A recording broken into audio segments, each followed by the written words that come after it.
Президент Российской Федерации Владимир Владимирович Путин.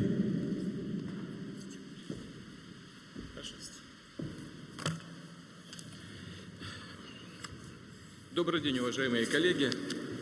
Вы наверняка обратили внимание, что в недавнем послании Федеральному собранию было поднято много проблем, но одна из них звучала особенно ярко – это проблема демографического развития, причем во всех ее измерениях. Это достойная поддержка семей, которые поднимают детей, развитие здравоохранения и социальной инфраструктуры, новые рабочие места для роста заработных плат и реальных доходов граждан. И, конечно, равные справедливые возможности для качественного современного образования. Для того, чтобы поколения, которые растут сегодня в России, смогли раскрыть свой громадный потенциал. По всем направлениям демографического развития, включая просвещение и образование, правительству, регионам, муниципалитетам, вместе с гражданским обществом, бизнесом, нужно вести последовательную работу. В этой связи уже в начале учебного года, следующего учебного года, на Госсовете предлагаю обсудить дальнейшее развитие всего общего образования. А сегодня в рамках нашей встречи с участием губернаторов, членов Совета по науке и образованию считаю необходимым выработать новые, дополнительные решения по укреплению высшей школы в российских регионах. Много здесь уже сделано, конечно. Созданы сильные федеральные и национальные исследовательские университеты. В более чем 30 субъектах федерации оказывается поддержка опорным вузам. Но проблем еще много. Вопросов остается достаточно. И главное из них – это сохраняющаяся сверхконцентрация образовательных ресурсов в Москве и Санкт-Петербурге. Здесь действует более 200 высших учебных заведений. Если не считать их собственные региональные филиалы, это свыше четверти всех вузов страны. В свое время, еще в XIX и XX веках, на определенных исторических этапах подобная концентрация была объективной и, может быть, оправданной, но затем приобрела явно гипертрофированные формы, в том числе из-за общих социально-экономических диспропорций в стране на рубеже XXI века. Сейчас это серьезный вызов для сбалансированного развития всего пространства России. Но сразу добавлю, конечно же, решать эту проблему по команде, чисто административно, говорить о высоких национальных интересах и задачах и забывать при этом о жизни, о самих преподавателях, о студентах было бы, конечно, ошибкой, грубой ошибкой. Всякие разговоры расселить студенческую Москву и студенческий Питер, конечно, неприемлемы. Вместе с тем мы должны понимать, что далеко не все высшие учебные заведения в регионах в состоянии конкурировать со столичными городами. Это пока очевидно. Не в состоянии конкурировать по качеству подготовки студентов, по квалификации преподавателей и тем более по уровню оснащения. Лаборатории и социальные объекты морально и физически устаревают. Выбор многих выпускников школ в регионах хорошо понимаю. Они уезжают в столицы, где и образование лучше, и жизнь интереснее. Это мы с вами прекрасно понимаем, отдаем себе в этом отчет. И зачастую уже не возвращаются молодые люди туда, где родились, выросли. Регионы теряют самое ценное при этом – таланты, кадры, молодежь. Вы знаете, звучат призывы повсеместно вернуть в вузы систему распределения. Сам многократно это слышал, встречаюсь с этими предложениями почти на каждой встрече с общественностью. Но вновь повторю, обязаловкой мы ничего не решим. Жизнь кардинально поменялась. Нужны условия для самореализации молодых людей, современные привлекательные стандарты жизни и учебы, возможности для достижения успеха. Этими задачами нам и нужно вместе заняться. Уже с 2021 года, причем ежегодно, мы будем увеличивать количество бюджетных мест и отдавать их вузам именно в регионы.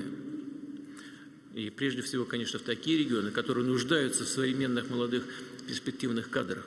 Вот вы все из регионов Российской Федерации и знаете, какова потребность в таких кадровых ресурсах на местах. Она постоянно растет в связи с ростом экономики. В общей сложности за 4 года на эти цели планируем дополнительно направить порядка 70 миллиардов рублей. Но только этого шага, конечно, недостаточно.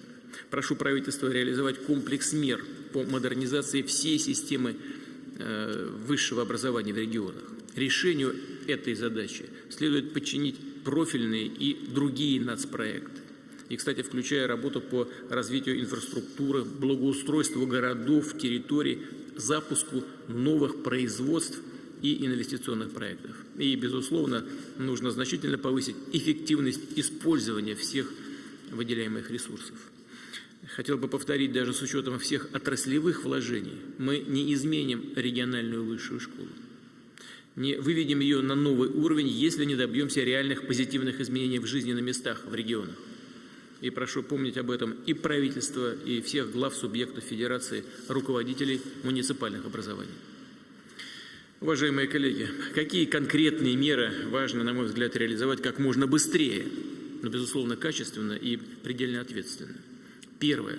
Безусловно, надо и дальше последовательно убирать вузы-пустышки. Таких еще достаточно.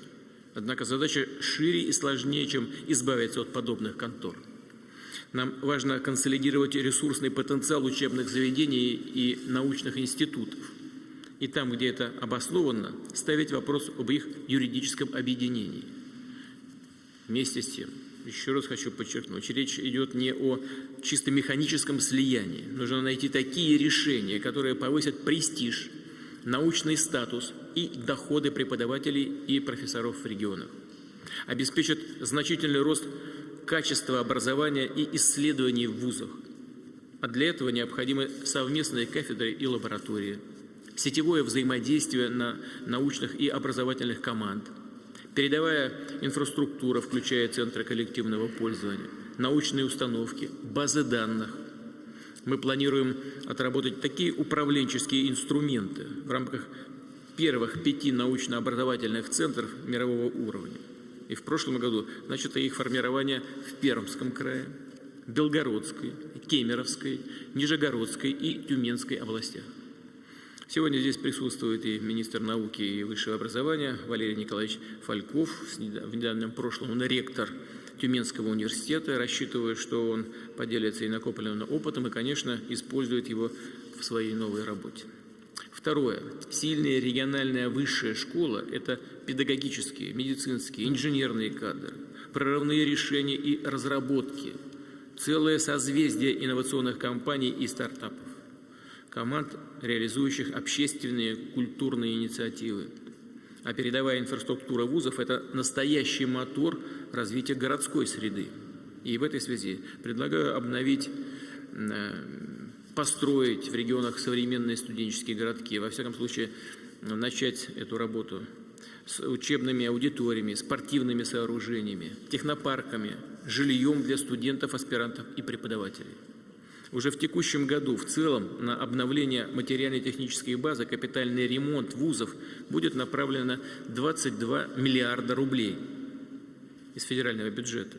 И нужно посмотреть, какую часть из этих средств можно использовать именно на обновление студенческих городков. Третье.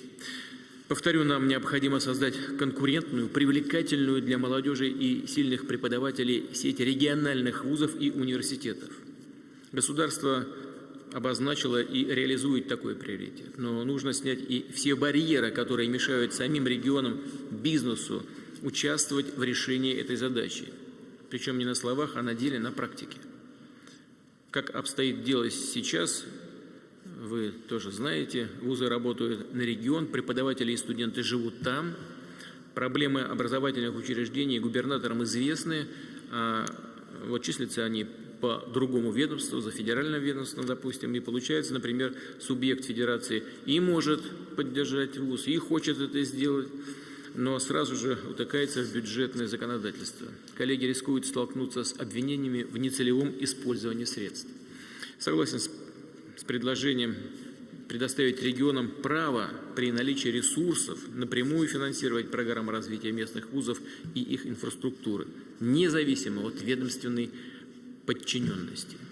В целом, считаю необходимым наделить субъекты Федерации реальными полномочиями по развитию не только колледжей и техникумов, но и расположенных на их территории организаций науки и высшей школы. И еще. Во вторник в Череповце, вы, наверное, обратили на это внимание, мы познакомились с работой наших компаний по созданию эффективной системы подготовки современных кадров. Должен вам сказать, результаты очень достойные и практика очень интересная. Нужно поддержать стремление предпринимателей, наших компаний инвестировать в образование и науку, предложить новые, более эффективные инструменты сотрудничества государства, регионов и бизнеса.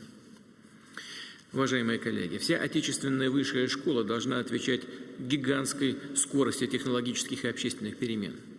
Быть с ними, что называется, на одной волне. Прежде всего, в вузы должны прийти специалисты практики, работающие в реальной экономике. И, конечно, молодые, увлеченные исследователи и преподаватели. Причем именно в те регионы, где действительно необходимы и знания, и компетенции. В этой связи еще несколько предложений. В текущем году по самым востребованным специальностям мы перейдем на почти 100% целевое обучение в медицинской ординатуре. Следует подумать об обновлении системы подготовки научных и преподавательских кадров высшей квалификации и по другим ключевым специальностям. То есть речь должна идти о серьезных изменениях в работе аспирантуры, о расширении механизмов целевого набора, чтобы соискатель научной степени вел исследования в интересах конкретного вуза и научно-образовательного центра в регионе, а потом приходил туда работать, создавал научную школу, новое востребованное направление подготовки. Вместе с предприятиями внедрял свои разработки на практике. Чрезвычайно важно. Вот нам нужно обязательно добиться вот такой связки между наукой, образованием и реальной жизнью, реальным производством. Далее, по итогам послания уже давалось поручение предусмотреть возможность для студентов после второго курса менять образовательную траекторию, проходить обучение по смежным направлениям, что позволит студентам получать как фундаментальную подготовку, так и целый набор необходимых, современных, востребованных компетенций. Считаю также необходимым убрать явные избыточные требования и регламенты, сделать более гибкими и современными образовательные стандарты, перечни специальностей и направлений подготовки.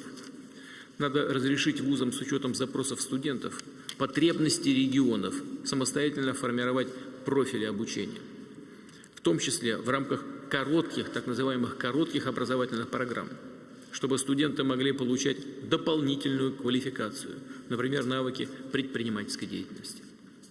Хочу подчеркнуть, все, о чем говорю, напрямую касается также колледжей и техникумов. Надо продолжить работу по их модернизации, учитывая возросшие требования к рабочим специальностям, для которых фактически уже необходимо высшее образование. Перед тем, как мы перейдем к обсуждению, хотел бы еще несколько слов сказать. Вот здесь присутствуют молодые ученые, лауреаты премий в области науки. Недавно в Сириусе встречался с его воспитанниками и выпускниками. В Волгоградской области со студентами, аспирантами, преподавателями. У нас много талантливых, целеустремленных молодых людей. Мы их должны сохранить и дать раскрыться в полную силу именно здесь, в России. И потому считаю правильным увеличить размеры поддержки за достижение научных, творческих результатов. Мы это сделаем в самое ближайшее время. Сейчас слово руководителю рабочей группы Госсовета Андрею Александровичу Травникову. Пожалуйста, Андрей Александрович. Спасибо. Уважаемый Владимир Владимирович, уважаемые коллеги, я как руководитель одной из рабочих групп Госсовета хотел бы отметить, что группы стали удобной площадкой для обсуждения регионами с федеральными министерствами, отраслевыми экспертами хода исполнения национальных проектов, решения возникающих вопросов. И результатом нашей работы стали не только те предложения, которые сегодня подготовлены совместно с Советом по науке и образованию, но и конкретные решения, которые мы принимали, реализовывали в 2019 году. Конечно же, не одни, не самостоятельно. Они были поддержаны и инициированы правительством Российской Федерации, администрацией президента и лично Татьяной Алексеевной Голиковой, Андреем Равильевичем Белоусовым, Андреем Александровичем Фурсенко. Я хотел бы привести некоторые примеры. Так, в прошлом году решен вопрос с финансированием интернатного проживания школьников в учебных центрах при ведущих университетах. Эти расходы в последние годы, к сожалению, родители талантливых учеников таких уникальных учебно-научных центров, как их раньше называли, физмат-школ, вынуждены были оплачивать самостоятельно. Этот вопрос решен. Есть первое решение по двум другим острым уже для регионов вопросов. По капитальному ремонту школ с большим износом. Сегодня уже 75 субъектов получили первые средства. И по модернизации локальных сетей в школах. Первые 13 регионов уже получили также средства на решение этой задачи. И эти мероприятия оперативно дополняли национальные проекты. Я хотел бы поблагодарить коллег из правительства за такие принятые и реализованные в прошлом году решения. Поэтому, Владимир Владимирович, я и мои коллеги-губернаторы благодарны вам за создание такого инструмента, как рабочие группы Госсовета. Мы убедились в эффективности и действенности этого инструмента. Также в прошлом году были учтены первые предложения рабочей группы по уточнению порядка конкурсного отбора программ научно-образовательных центров мирового уровня. Сегодня уже 43 субъекта Федерации претендуют на участие в этой программе и направили свои заявки в Миноборнауки. Вот эта активность демонстрирует, насколько регионы заинтересованы в развитии научно-образовательного потенциала на своих территориях. И поэтому основной темой нашего обсуждения в прошлом году стало повышение роли субъектов в научно-технологическом развитии и подготовке кадров для экономики. И с учетом совместной работы вчера, позавчера у нас есть ряд конкретных предложений по этому поводу. Владимир Владимирович, нам очень приятно, что некоторые инициативы, которые мы наработали буквально на днях, вы фактически поддержали в своем выступлении, но тем не менее я пройду по всему списку. Так, сегодня мы видим, что для субъектов Федерации нечетко определена роль в реализации нацпроекта «Наука» и стратегии научно-технологического развития. Регионы действительно не могут напрямую финансировать научную деятельность федеральных организаций, расположенных на территории. Некоторые механизмы, которые мы сейчас используем для этого, действительно, так скажем, неоднозначны. Поэтому мы предложили дополнительно закрепить на законодательном уровне полномочия субъектов в области научной, научно-технической и образовательной деятельности. Необходимо дать право регионам, конечно же, при их заинтересованности и возможностях субъектовых бюджетов, участвовать в прямом финансировании выполняемых в их интересах научных исследованиях, формировании плана научно-исследовательских работ в образовательной деятельности. Это особенно важно в отношении организаций, которые входят в создаваемые научно-образовательные центры мирового уровня. Вот эти дополнительные меры могут стать гибким инструментом, уже существующим, и новым мерам государственной поддержки участников НОЦ, которые мы также предлагаем разработать. Необходимо предусматривать в программах развития расположенных в регионах федеральных вузов участие в социально-экономическом развитии домашней территории. Считаем, что представители регионов должны обязательно входить в органы управления федеральных вузов на их территории. Владимир Владимирович, вы отметили в выступлении о продолжении работы по увеличению контрольных цифр приемов квот на целевую подготовку в вузах не столичных вузов. Мы это видим, но тем не менее вопросы по прозрачности и объективности процедуры распределения бюджетных мест по специальностям и вузам у регионов пока остаются. Мы считаем, что цель по загрузке отдельных вузов часто превалирует над главной задачей – сбалансированным обеспечением трудовыми ресурсами экономики и социальных сфер регионов. Сбои по обеспечению наиболее востребованными специалистами возникают регулярно. Примеров много в каждом субъекте. Я приведу один из них. В прошлом году Новосибирский технический университет понимая, что через 3-4 года на уникальную установку класса Мега-Сайенс «Сибирский кольцевой источник фотонов» потребуются специалисты по монтажу и эксплуатации этого уникального объекта, запланировал подготовку инженеров-физиков. ВУЗ по согласованию с нами, с регионом, направил заявку на необходимое количество бюджетных мест, которая в итоге не была удовлетворена. По каким причинам, непонятно. Ну и, как я уже сказал, таких примеров достаточно много. Поэтому нужно усовершенствовать порядок установления контрольных цифр приема для вузов, в том числе с обязательным согласованием их с органами государственной власти субъектов федерации. Ну и тут я хотел бы отметить, что буквально позавчера на нашей совместной работе Министерство образования и науки оперативно представило свое видение подходов к этой новой методике, принципов распределения этих цифр. В целом мы их одобрили, мы считаем, что это тоже результат нашей работы, но тем не менее хотелось бы дополнительно это закрепить вашим поручением, чтобы эта новая методика была реализована в срок. Кроме того, считаем необходимым создать при правительстве Российской Федерации коллегиальный орган с участием регионов, крупных работодателей, который бы рассматривал вопросы согласования объемов контрольных цифр, ну, некоторую согласительную комиссию. По названным предложениям у нас нет разногласий с правительством Российской Федерации. Попрошу их поддержать. Другие предложения озвучат далее мои коллеги, а я хотел бы высказать еще одну просьбу. Уважаемый Владимир Владимирович, вчера на рабочем совещании и сегодня в выступлении вы этого коснулись, вы говорили о необходимости объединения усилий разных отраслевых блоков для выполнения общих задач, определенных национальных проектов. В вашем послании это очень актуально и в отношении развития науки и образования регионов. Мы со своей стороны видим необходимость научного сопровождения программ, направленных на достижение всех целей национальных проектов. Мы понимаем, что социальные и инфраструктурные проекты потребуют квалифицированных кадров, и мы готовы своевременно и всячески этому способствовать. Но, с другой стороны, прорывные проекты нацпроекта «Наука», которые влияют на развитие всей страны, на пространственное развитие больших территорий, также требуют комплексного подхода.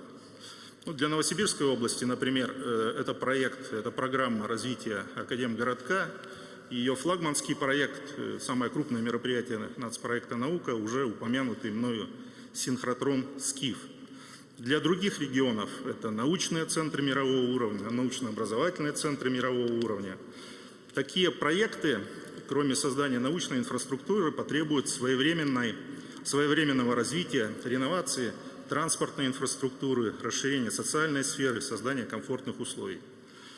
Однако обозначить приоритеты создания сопутствующей инфраструктуры при планировании мероприятий в других национальных проектах достаточно сложно сегодня.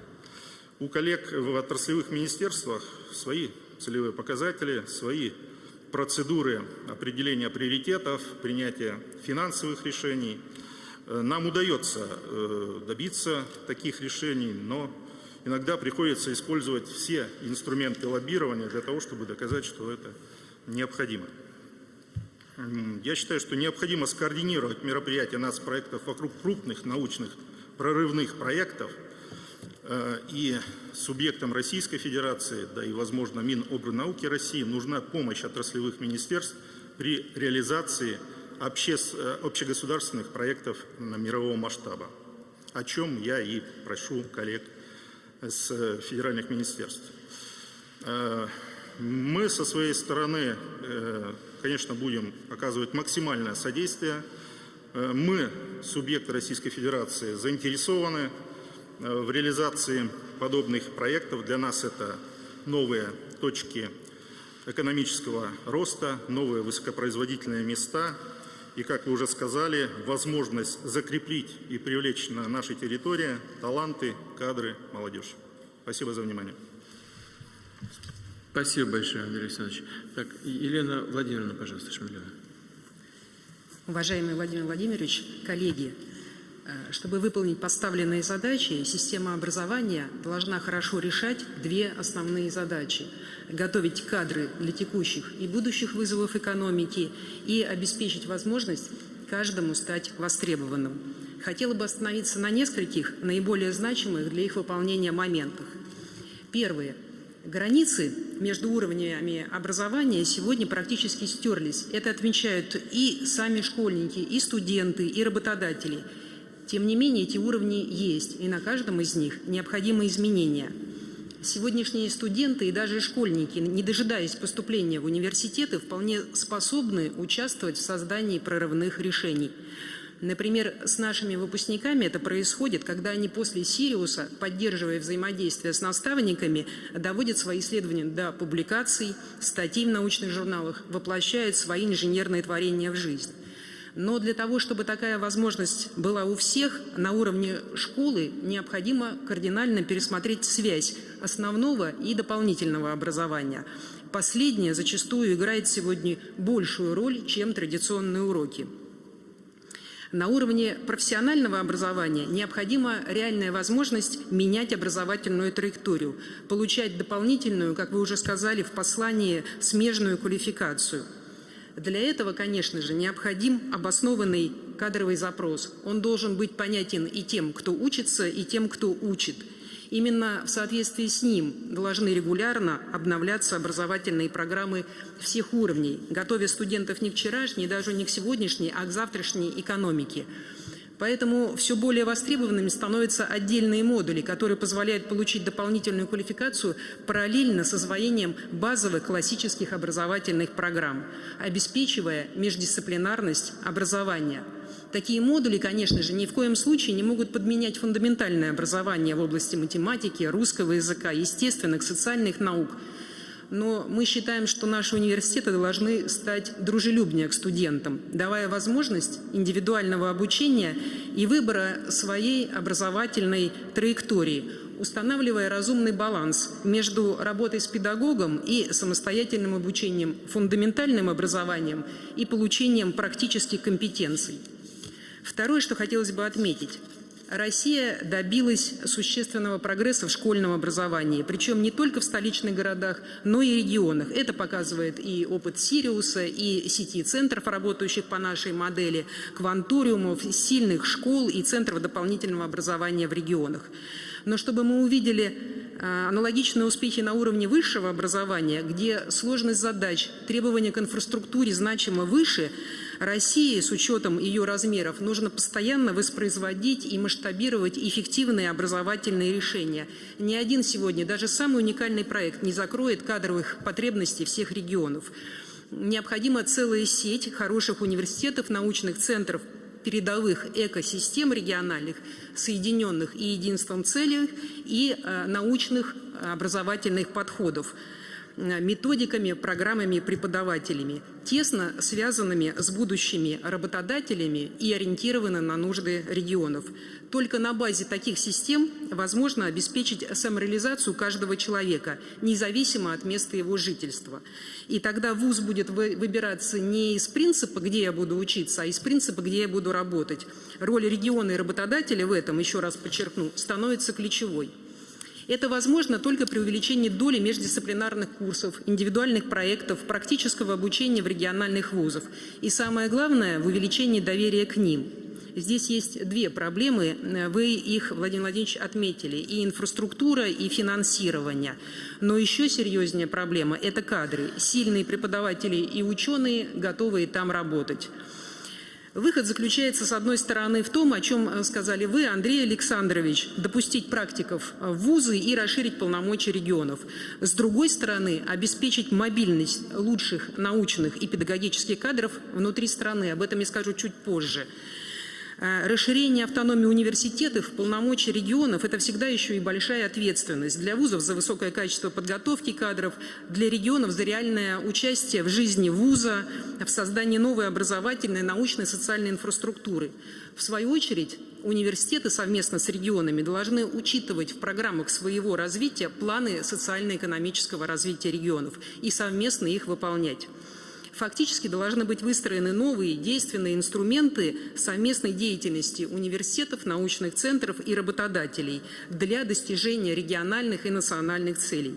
Условия такие создать очень непросто. Мы говорили об этом последние 3 дня, но они очень важны. Для чего? Для того, чтобы показать всем, что будущее уже настало, и что самое ценное может проявиться там, где развивается не только наука, но и спорт, и искусство, и что мы можем обеспечить возможность гармоничного развития на всех уровнях образования.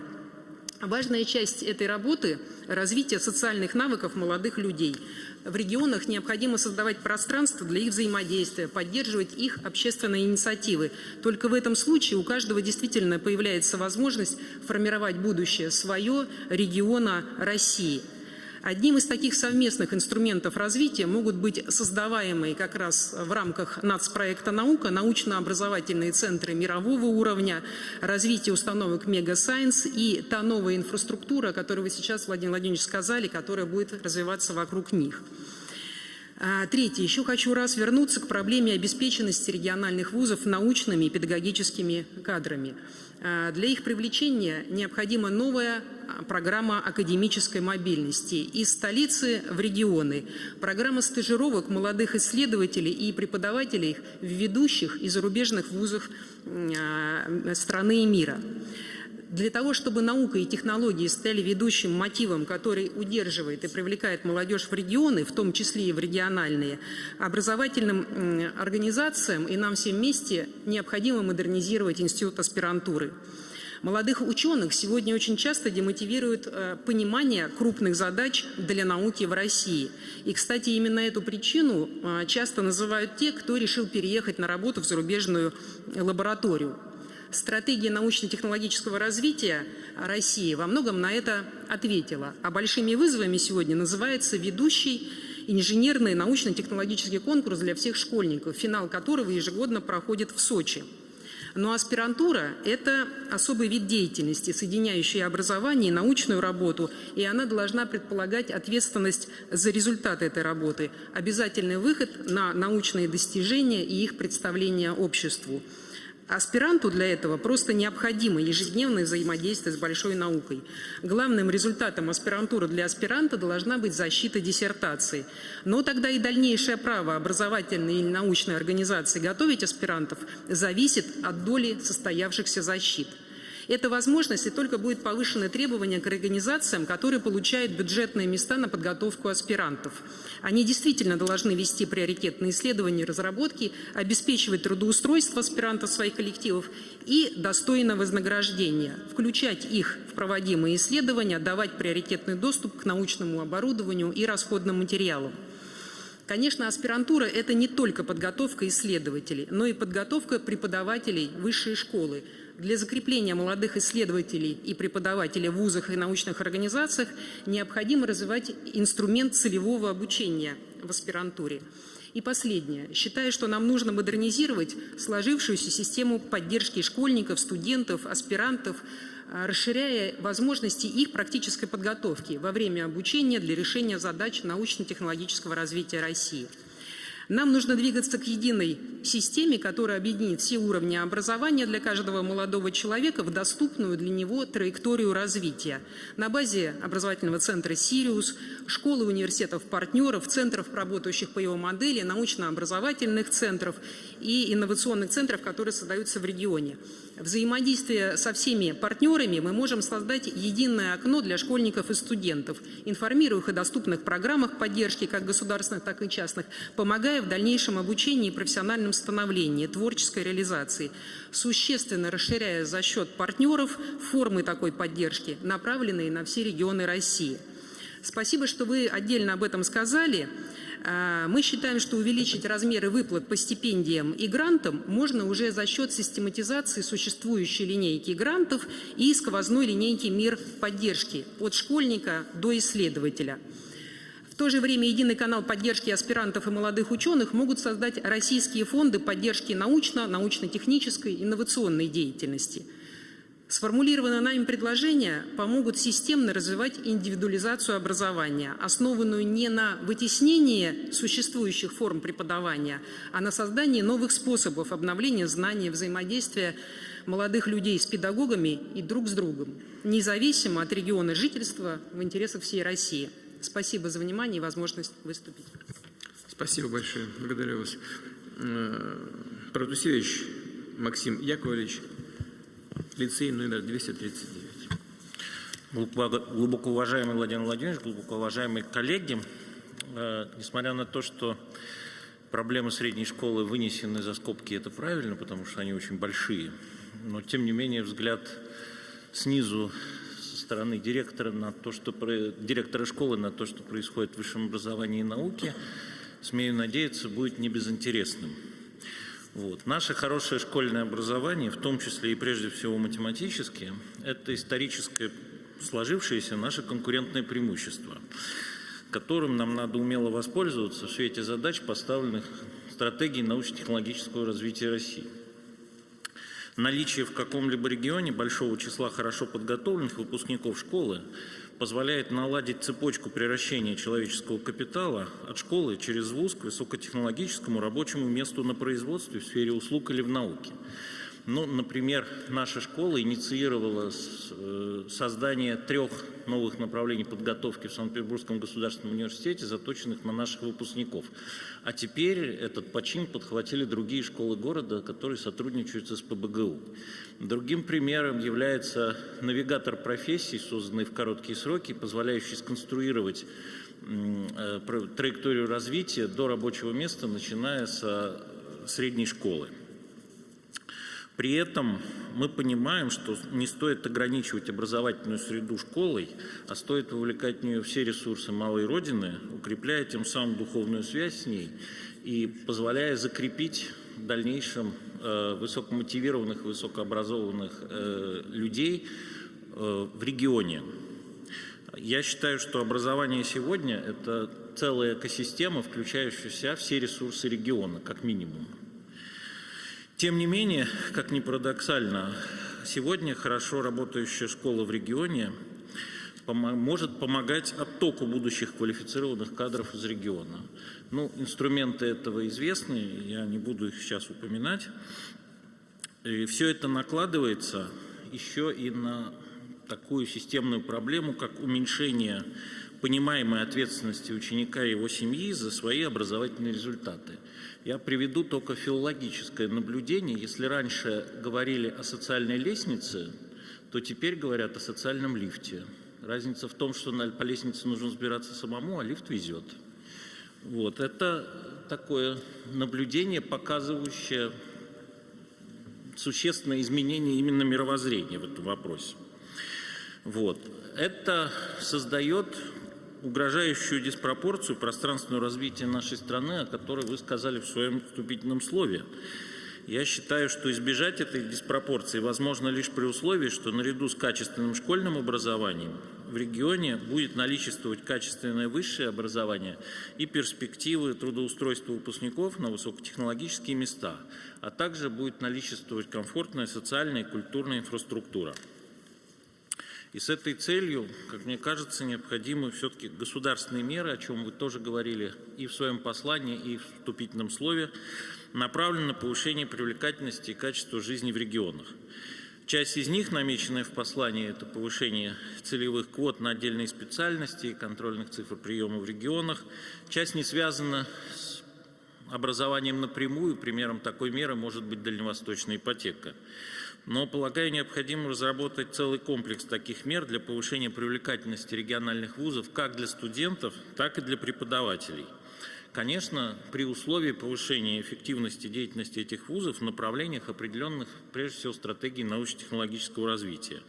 Такими мерами могут стать более высокие нормативы финансирования региональных вузов, программы привлечения преподавателей, в том числе обеспечения служебным жильем, создание уникальных научных лабораторий в региональных вузах, по аналогии, возможно, с программой мегагрантов с целью привлечения уже крупных ученых из столичных регионов региона, специальное развитие программы материальной базы, аналогичные программе 5.100, и другие меры, о которых, я думаю, что представители вузов расскажут лучше, чем я. Вместе с тем следует признать долгосрочную задачу, стратегическую задачу подготовки школьных учителей, для чего необходимо самое пристальное внимание обучению будущих педагогов как в педвузах, так и вне их. При этом важно, чтобы направления обучения и программы обучения будущих педагогов были соотнесены с направлениями, определенными стратегией научно-технологического развития. Вот я считаю, что стратегия должна стать в определенном смысле настольной книгой при разработке образовательных программ. В том числе и расширение возможностей работы студентов в школе. Вы давали соответствующие поручения, однако до сих пор оно до конца не выполнено. Хотел бы поделиться еще некоторым опасением. Чрезмерная ориентация на работодателей таит в себе некоторые угрозы, потому что у нас весьма мало работодателей, которые, образно говоря, глядят в вечность.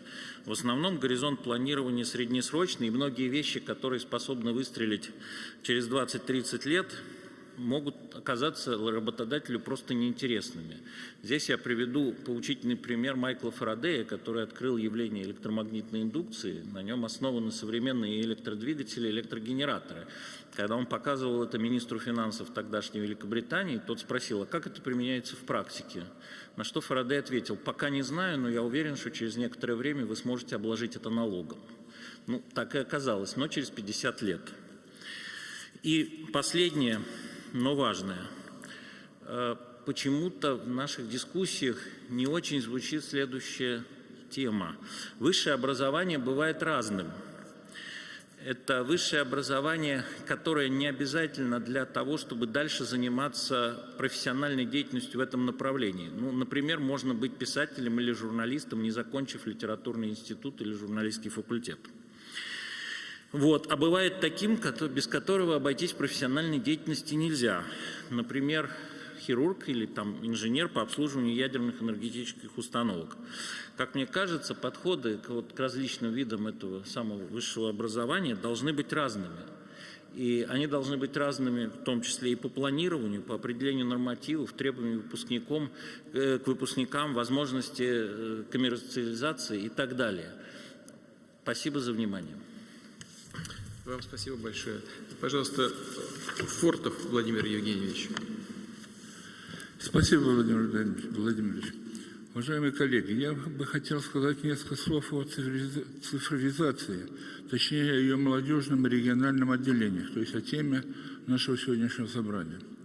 Совсем недавно по инициативе президента страны стала в стране энергично разворачиваться инициатива и такие современные перспективные направления цифровые, как цифровая экономика, цифровизация управления, цифровая медицина, цифровизация социальной сферы, искусственный интеллект, создано Министерство цифрового развития. Эти и многие другие проекты уже сейчас качественно меняют облик нашей с вами страны, делая ее более современной, динамичной, пассионарной. Особое значение имеет прикладная математика и цифровизация в научной области. Первый, кто обратил на это внимание, был великий метафизик Иммануил Кант, отец германской классической философии, который писал так: «Я убежден, что в любой науке столько истины, сколько в ней математики». Поэтому уже давно во всем мире математическое моделирование и связанные с этим численные методы стали равноправным инструментом научного поиска наряду с чистой теорией и натурным экспериментом. Не заменяя, дополняя эксперимент, чистую теорию, математические методы и методы математического эксперимента позволяют получить требуемый результат за более короткое время, с меньшими средствами и в недоступном ранее диапазоне параметров. Мы имеем в этом направлении конкурентное преимущество, состоящее в том, что методы математического моделирования у нас в стране опираются на всемирно известные и признанные школы отечественной математики академиков Келтыша, Самарского, Тихонова, Олега Михайловича Белоцерковского, Садовничева, Четверушка и многих-многих других, которые не только сами получили первоклассные результаты мирового уровня, но и создали сильнейшие и признанные в мире научные школы молодых ученых во втором и третьем поколениях. Мы ясно видим с вами, что наши талантливые молодые ребята занимают самые престижные места на международных математических олимпиадах, конкурсах и иных престижных соревнованиях.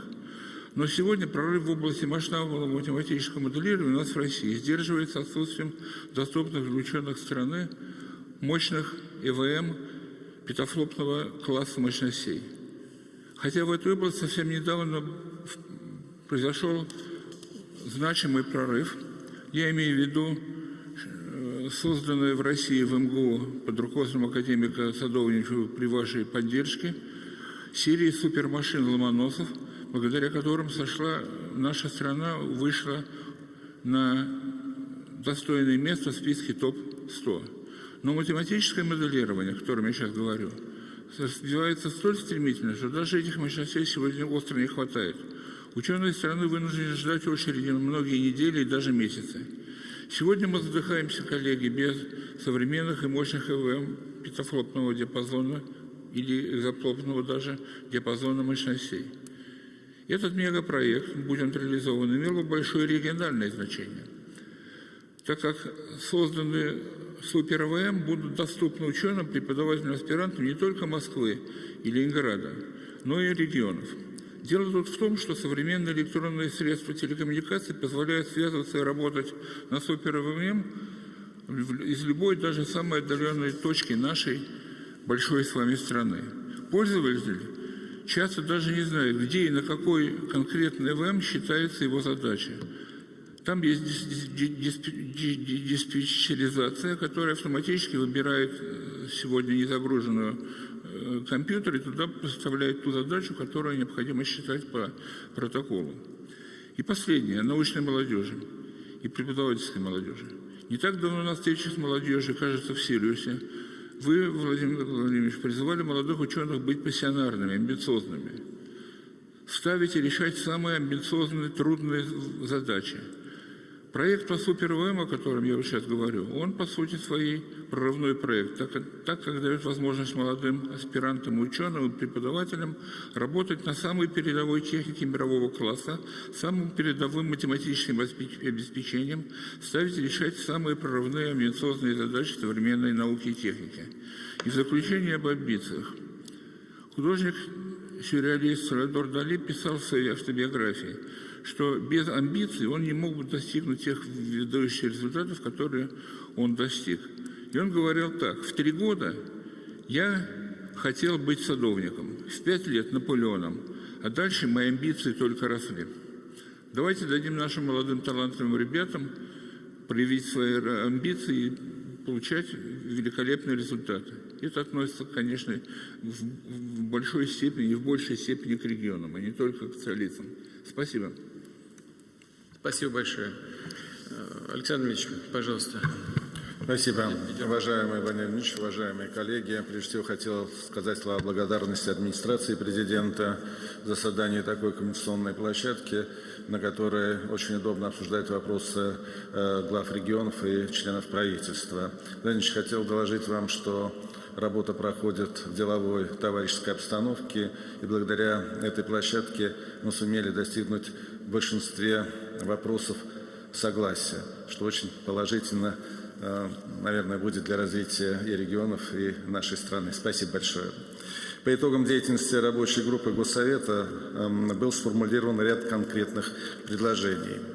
Мы считаем необходимым усилить роль субъекта федерации в государственной, научной, технологической политике.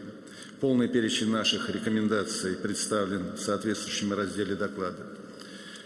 Большая часть предложений, высказанных губернатором при обсуждении доклада, сводится к 4 основным моментам. Первое. Следует выйти на дифференцированную поддержку инициатив регионов. Необходимо учитывать разный научный, образовательный потенциал субъекта федерации. Второе. Регионы готовы, и соответствующая практика есть, интегрировать свои программы поддержки инноваций с деятельностью федеральных научных и образовательных организаций. Мы в Санкт-Петербурге на этих началах реализуем большой проект, вы его знаете, Хайд-парк ИТМО. Третье. Еще одной зоной ответственности регионов в сфере науки, технологий, инноваций могли бы стать кадры. Регионы их начинают готовить со школьной скамьи. Четвертое. Для реализации новых функций нужны новые организационные институты. Сейчас при главах 37 субъектов Федерации действуют координационные советы по науке и высшей школе. Их необходимо модернизировать с учетом форматов кооперации региональных и федеральных структур. Благодарю за внимание. Спасибо. Пожалуйста, Развожаев Михаил Владимирович, Севастополь. Уважаемый Владимир Владимирович, уважаемые коллеги, все, что было уже сегодня сказано, в той или иной степени касается развития кадрового потенциала и высшей школы, и среднего профессионального образования. Ну вот несколько моментов, которые в нашей междисциплинарной, можно сказать, группе вчера родились. Очень здорово, что формат продолжает работать. И вчера губернаторы очень плотно, практически весь день работали с учеными и с ректорами ведущих вузов. И вот Елена Владимировна сегодня уже говорила о том, что очень важно для развития кадрового потенциала запуск сетевых форм обучения и повышение академической мобильности. Сегодня это все законодательством действующим предусматривается, но, к сожалению, нормативной базы, как это финансировать, не существует. Ну, то есть, по сути говоря, программы междисциплинарные мы можем сделать, и для того, чтобы то, что в одном вузе невозможно сделать хорошо, привлечь другой вуз, такую программу написать можно, но как рассчитываться внутри всей этой системы совершенно непонятно. И потом возникает вопрос, почему вы, собственно, заплатили другому университету в другом городе больше, когда вы можете это сделать у себя в университете, значит, соответственно, за меньшие деньги. И, в общем, эти аргументы, значит, не приводят к логике. Мы теряем, условно говоря, здравый смысл здесь, преследуя вопрос дешевизны. При этом понятно, что сетевые формы нужны, потому что вчера, когда нам один из экспертов рассказывал о том, что сегодняшнее современное образование основывается именно на синергии, где и на поиске всего самого лучшего в разных частях, и только вот эта синергия может дать эффект. Он привел прекрасный слайд с высказыванием Эйнштейна, когда было сказано, что если рыбу оценивать по способности ее возможности лазить по деревьям, то, собственно, она всю жизнь проживет, считая себя дурой. Также, соответственно, сетевое образование, оно нужно для того, чтобы создать такую программу и собрать вот лучшие, эффективные самые направления в разных вузах. И дать, и тогда студент будет получать эти знания лучшие, да еще с помощью цифровых технологий в любой точке нашей страны, получая лучшие знания от разных компетенций. Поэтому такое, соответственно, нормативное осмысление, как за это все сегодня рассчитываться, нужно разработать. Наверное, здесь может быть за базу взята система УМС, когда, собственно, деньги ходят за человеком, который получил услугу в любом регионе, потом там происходит внутренняя система взаиморасчетов соответствующих. Потом второе предложение, которое наша рабочая группа также сгенерировала, это то, что лежит уже много лет на поверхности, что надо усилить возможность привлечения практиков к преподаванию и в среднем профессиональном образовании, и в вузах, без учета остепененности, каких-то других научных званий, потому что люди, естественно, которые занимаются бизнесом или профессией, не могут получить параллельно научные звания или защитить кандидатские или докторские диссертации, но они могли бы преподавать и в том числе даже возглавлять кафедры по отдельным направлениям как совместители. Но сегодняшние требования это делать официально не позволяют и компенсировать этот труд людям, практикам, которых мы могли бы привлечь для образования. Ну и в заключение хотелось бы сказать, что очень важным и, наверное, одним из ключевых все-таки мер по повышению мотивированности и самочувствия научных кадров и в среднем профессиональном образовании, и, конечно же, в высшей школе является та среда, которая сегодня в наших, так сказать, вузах и СПО существует. Это касается и, конечно же, и лаборатории, оборудования, но также и самой среды, благоустроенных пространств, спортивных ядер, все, о чем вот вы говорили, Владимир Владимирович, в своем вступительном слове. Очень важно, что регионам будет позволено, если сегодня такие решения состоятся, инвестировать в вузы на своих территориях, но это будет касаться небольшого клуба тех регионов, у которых профицитные бюджеты, а те регионы, которые, соответственно, в общем-то, не имеют своего пока бюджета развития, так и не смогут никак инвестировать в вузы. Вот здесь, может быть, бы посмотреть возможность, когда мы реализуем национальные проекты, допустим, проект «Комфортная городская среда» или там строительство спортивных объектов, мы могли бы вот эти вещи реализовывать на территории вузов. То есть сегодня это как бы федеральное учреждение, туда мы не можем заявить проекты по благоустройству, а часто сквер или парк вуза является одним из любимейших мест в городе, и он может также, собственно, быть благоустроен за счет национального проекта. Здесь появится та самая синергия для тех регионов, которые не могут потратить на это собственные средства, которых часто не бывает. Ну и второй момент, также привлечь и дать возможность бизнесу инвестировать в развитие материально-технической базы. Но для этого вот наша группа предлагает рассмотреть возможность налогового вычета. Если компания проинвестировала в СПО или в университет средства, то на соответствующую сумму просто получить налоговое послабление, учитывать эти затраты на себестоимость продукции, а не потом, когда компания сейчас, вот как это происходит, хотя компании это все равно делают, и мы вчера с представителем компании общались. Сейчас это происходит следующим образом. Вначале получается прибыль, с нее платятся налоги, а потом из этой прибыли делается инвестиция в высшее или среднее профессиональное образование, чтобы получить тех специалистов, которые предприятиям нужны. Вот если бы такую меру принять, компании говорят, что инвестиционные их настроения с точки зрения инвестиций в высшее образование, среднее профессиональное образование сильно бы улучшились. Спасибо за внимание. Из каких налогов вычета? Из региональных или из федеральных? Ну, видимо, все-таки хотелось бы из прибыли, да, из федеральной. Значит, прибыль действительно это федеральный налог, но большая часть зачисляется в регион. Из 20% 17% в регион. Поэтому мы здесь поделим, что называется, не поровну, конечно, но большая часть, конечно, заинтересованные субъекты будут. Дело в том, что сегодня эта норма действует, и действительно те инвестиции, которые предприятие осуществляет в образовательный процесс, они могут, значит, на эту сумму увеличивать издержки, уменьшать базу для налогообложения прибыли. Что? В правильном направлении, думаю. Спасибо. Так, пожалуйста, Никитин Александр Валерьевич, Тамбовская область. Спасибо. Уважаемый Владимир Владимирович, уважаемые коллеги, мне поручено было возглавлять подгруппу по образованию, по высшей школе, в частности. И, конечно, большой массив предложений, проблем и путей их решения мы обработали. Коллеги мои сейчас значительную часть их озвучили, но вместе с тем позвольте мне остановиться на некоторых проблемах, которые тоже в значительной степени, в общем-то, получили согласование. Значит, первое, о чем я хотел сказать, это вернуться к проблеме так называемой межбюджетного трансфера. И, конечно, сегодня уже прозвучало, что мы не можем регионы напрямую финансировать программы развития университетов, научных учреждений. Возможно, с точки зрения соответствующих изменений в законодательстве, в бюджетный кодекс у нас такая возможность появится.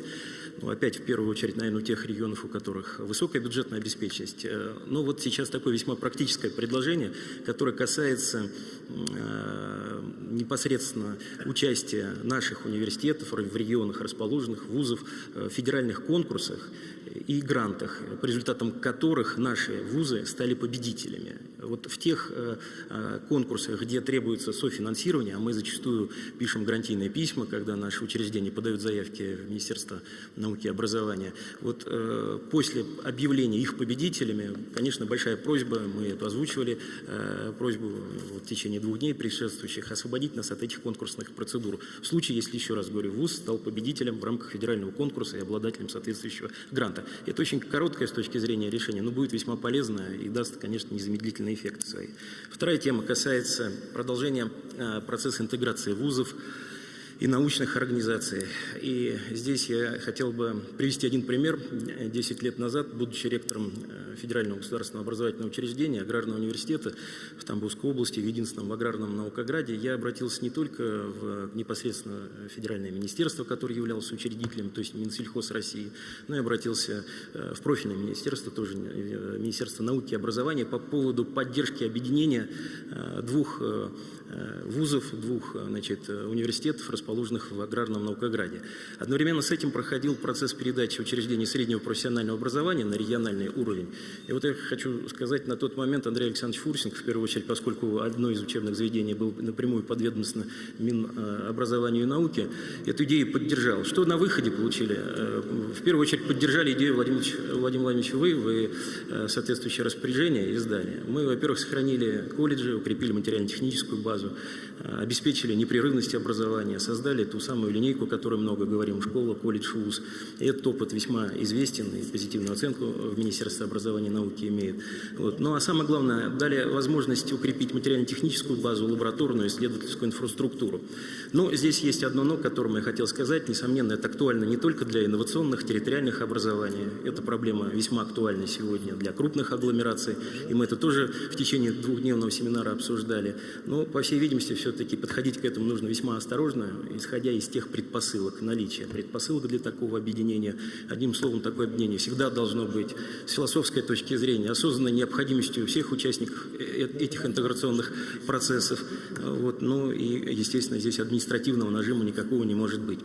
Второй аспект этой части касается уравнения нормативов затрат на финансовое обеспечение госзадания.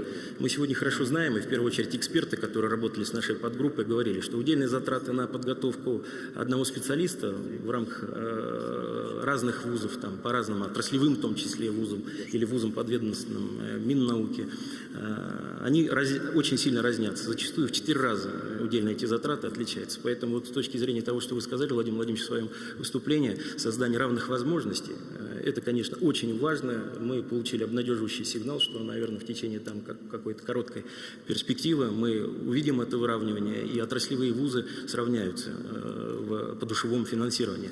В первую очередь это должно сказаться на качестве образования.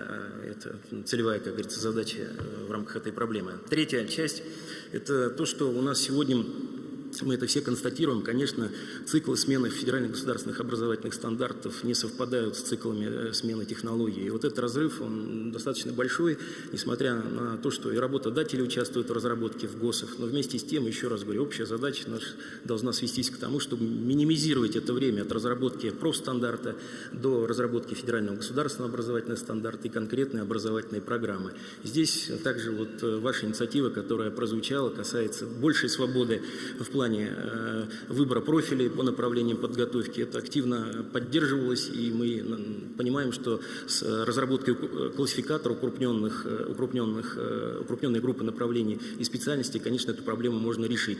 Особенно включив в нее те самые перспективные специальности, направления подготовки в свете вот тех вопросов, которые касаются цифровизации экономики, роботизации, биологизации различных сфер деятельности. Вот здесь это обсуждалось, поскольку именно эти возможности как раз и могут помочь в плане вот этой междисциплинарности.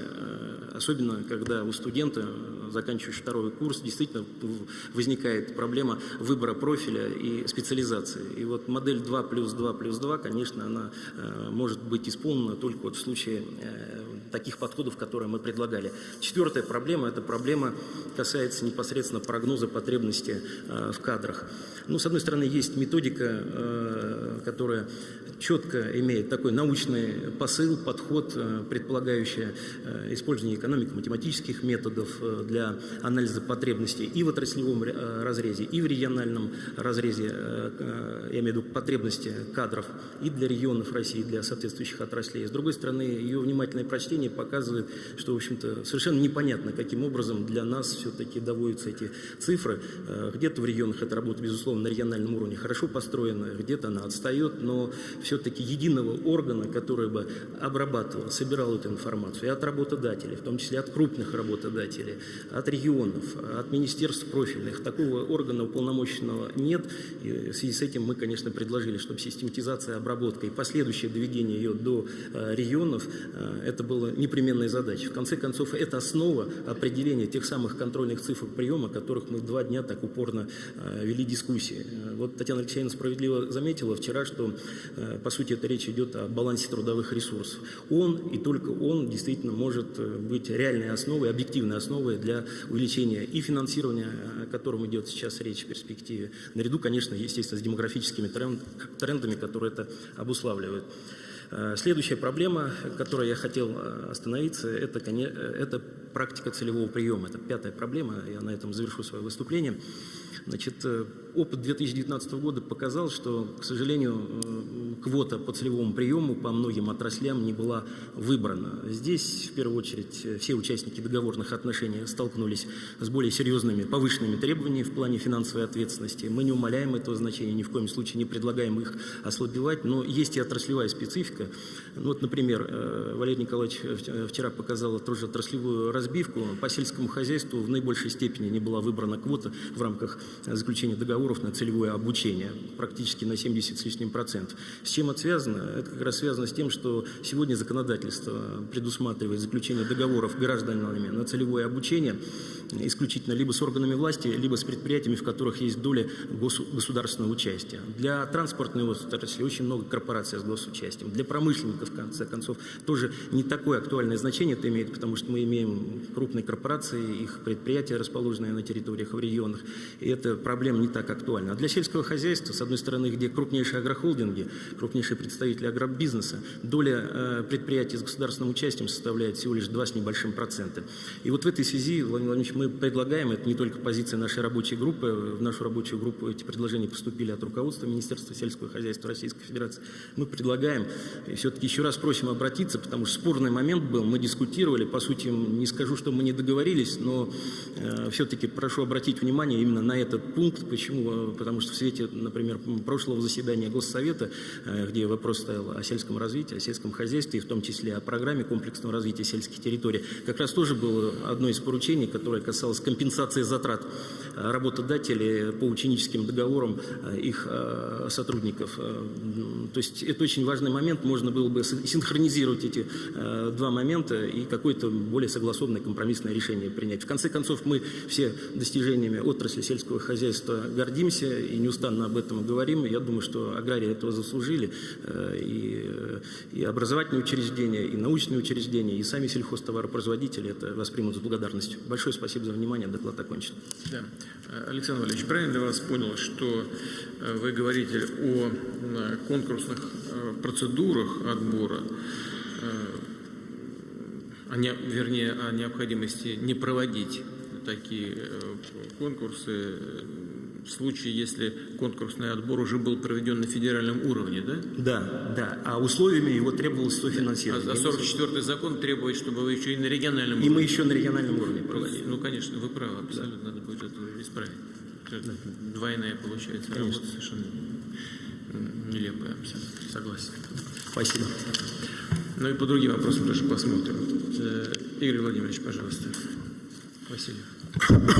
Уважаемый Владимир Владимирович, в течение года на заседаниях подгруппы Госсовета мы неоднократно обсуждали вопросы системы среднего профессионального образования, а вчера с коллегами из регионов выделили первоочередные из них.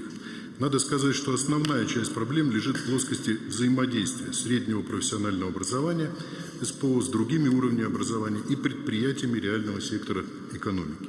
Это очевидно, поскольку главная задача системы СПО – готовить квалифицированные кадры для экономики и социальной сферы в полном соответствии с потребностями работодателей, обеспечивая при этом преемственность с общим и высшим образованием. Вы об этом говорили во вступительном слове.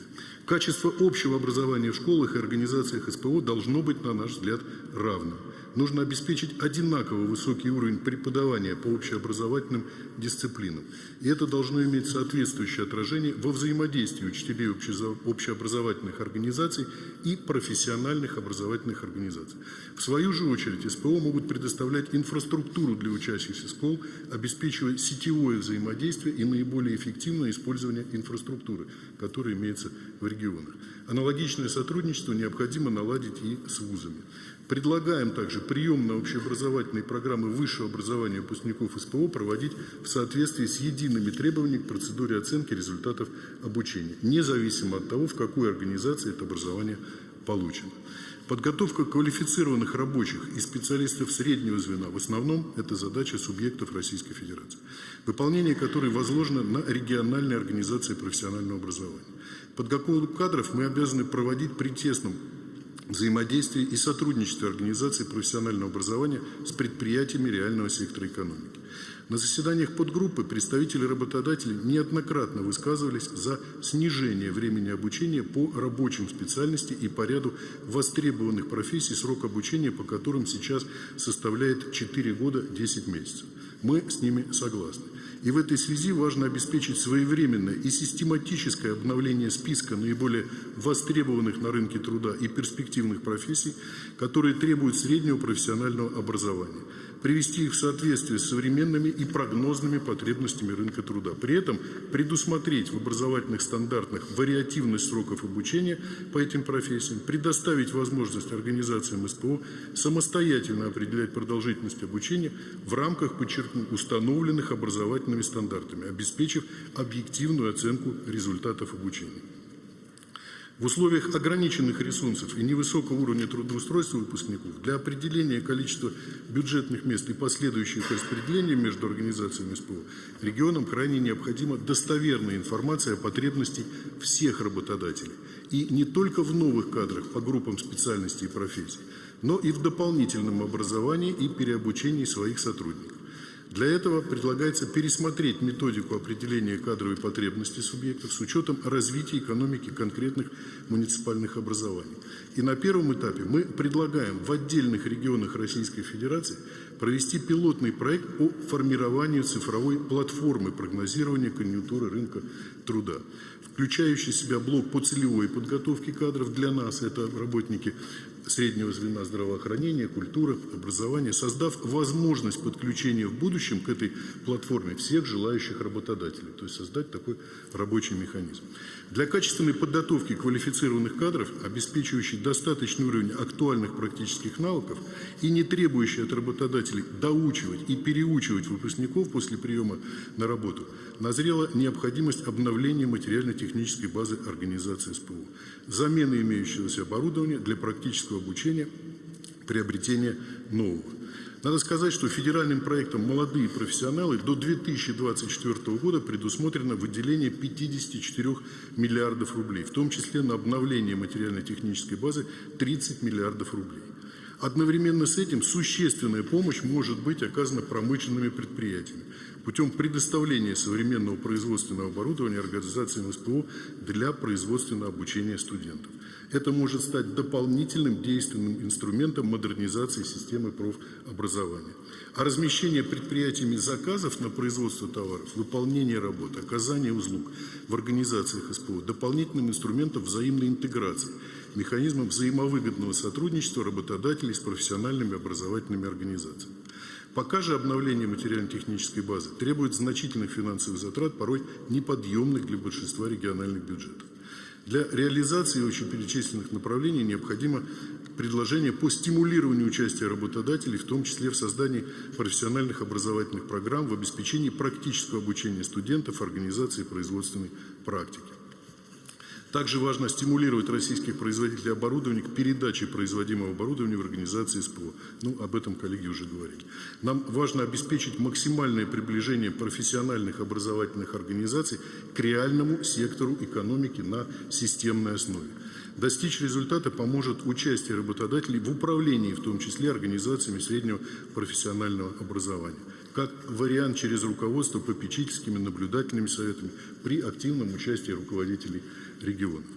В небольших городах и муниципальных образованиях, там, где исторически расположены крупные развивающиеся промышленные предприятия, существует проблема дефицита квалифицированных кадров, либо их оттока, в том числе с высшим образованием, для получения которого люди уезжают. А от сохранения таких предприятий зависит судьба муниципальных образований.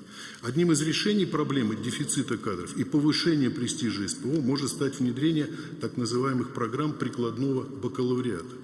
Необходимо обеспечить формирование по определенным специальностям среднего профессионального образования, программ прикладного бакалавриата, иными словами, высшего образования, предоставить ведущим региональным профессиональным образовательным организациям право их реализовывать в непосредственной близости от производства. В завершение хочу сказать, что не менее важно поднимать престиж специальностей среднего звена, рабочих профессий, которые востребованы в реальном секторе экономики. В кооперации с работодателями популяризировать этот уровень образования. Владимир Владимирович, позвольте еще 30 секунд. Вы сказали о том, что будет отдельный государственный совет по школе. Я хотел бы внести предложение для обсуждения на нем как руководитель рабочей группы образования. Это предложение, я о нем уже говорил на предыдущем госсовете по селу. Сделать школу, особенно в сельском населенном пункте, культурно-образовательным центром. Можно сказать, социальным досуговым центром в каждом небольшом населенном пункте. В настоящее время все инструменты для реализации данной концепции существуют, только находятся в мероприятиях нескольких национальных проектов. Это нацпроекты демография, образование, развитие сельских территорий, здравоохранение в части здорового образа жизни, спорт. Сельская школа могла бы стать единым фундаментом для сборки мероприятий этих национальных проектов и местом их синхронизации. А людям в небольших населенных пунктах сразу же почувствовать результаты проведения национальных проектов. Мы привозили макет такой школы, Владимир Владимирович, вчера. Коллеги могли с ним ознакомиться, и я могу сказать, что большинство губернаторов такую идею поддерживают. Доклад закончил. Спасибо. Хорошо, спасибо большое. Михаил Валентинович, прошу вас. Спасибо большое. Уважаемый Владимир Владимирович, коллеги, я хотел бы несколько слов сказать о инфраструктуре исследовательской. Вот, Владимир Владимирович, вашими указами были запущены в рамках национального проекта «Наука» два очень крупных проекта. Один – это генетический проект, включая генетическое редактирование, созданный на основе выбора 3 геномных центра мирового уровня, которые развиваются. И второй ваш указ был посвящен развитию синхротронно-нейтронных исследований, в котором заложена основа создания сети сложных исследовательских установок типа «Мегасайенс» по территории России. Надо сказать, я просто чуть отвлекусь на 1 минуту, просто, так сказать, для общего ощущения. Понимаете, вот мегаустановки – это послед атомного проекта. И в этом смысле сегодня любое государство на протяжении десятилетий после реализации атомного проекта, когда оно говорит о том, заявляет, что оно встает на путь высокотехнологичного развития, оно как минимум заводит у себя либо ускоритель, либо нейтронный реактор. Это было с Ираком, Ливией, с Ираном, с массой государств Латинской Америки. Это есть демонстрация, что государство может позволить иметь и эксплуатировать такие сложные установки. Но создание этих установок является неким эксклюзивом. Это клуб единичных стран, в которых Россия всегда занимала лидирующее место. Основные принципы, например, встречные пучки ускорения, то, что называется коллайдер, допустим, автофазировка, это все внедрение советских, российских ученых. И вот я хочу сказать, что сейчас создание этих установки всегда, значит, они фактически были главными центрами притяжения. Все основные научные прорывы совершались на них, технологические и научные прорывы. Кроме того, создание самих установок, оно требует, так сказать, ухищрения от промышленности, делать то, что она не делала никогда. В этом смысле такой общий, всеобщий драйвер. Кроме того, сами центры, они являются центрами притяжения междисциплинарного толка. У вас там собираются физики, ускорительщики, рентгеновские оптики и все специальности, включая медиков, материаловедов, машиностроителей и так далее.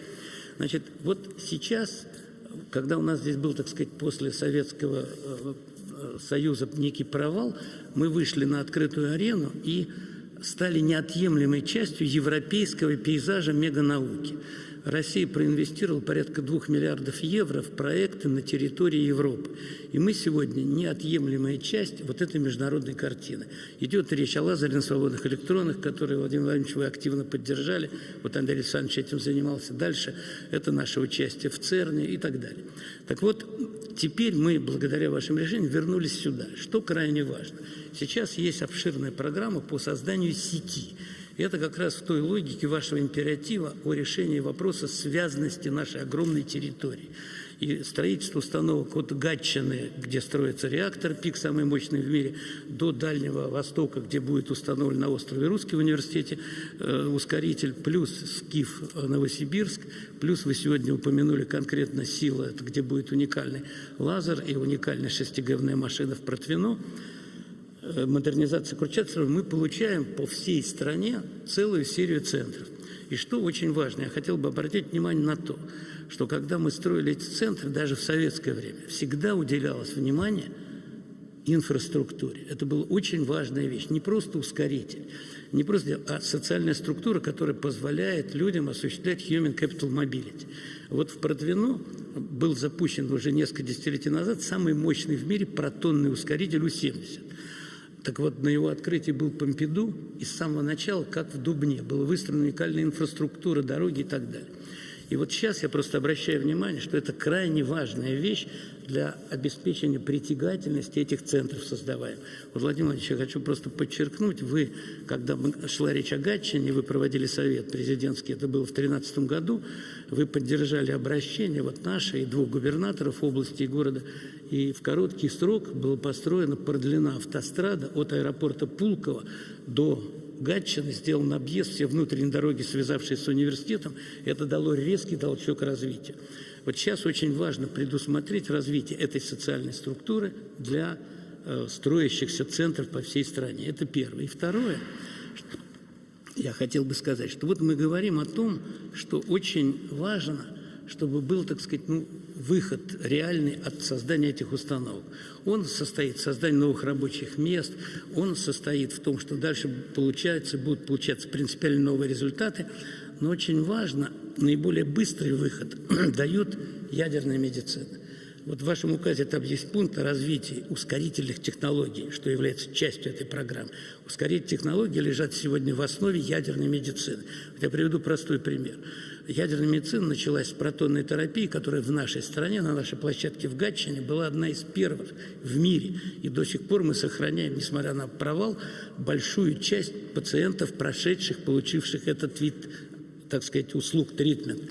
Значит, сегодня у нас на базе Протвино есть единственная площадка в стране и одна из 13 в мире, где развивается ионная терапия, намного более эффективная, но она требует специальной поддержки, развития. Я обращаю внимание, что прошу вас, если возможно, поддержать активно в рамках этой программы, чтобы мы могли за короткий срок развить центры ядерной медицины.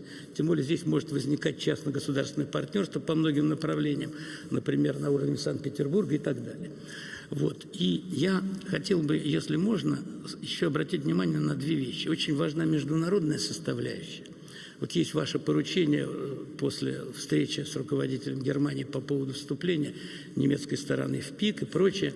Вот мы сейчас с Андреем Александровичем, так сказать, вот проводили ряд бесед с ними, с Германией. Но я хочу обратить внимание, что все внимательно следят за тем, что у нас происходит. Вчера в Курчатском институте было 30 представителей европейских посольств.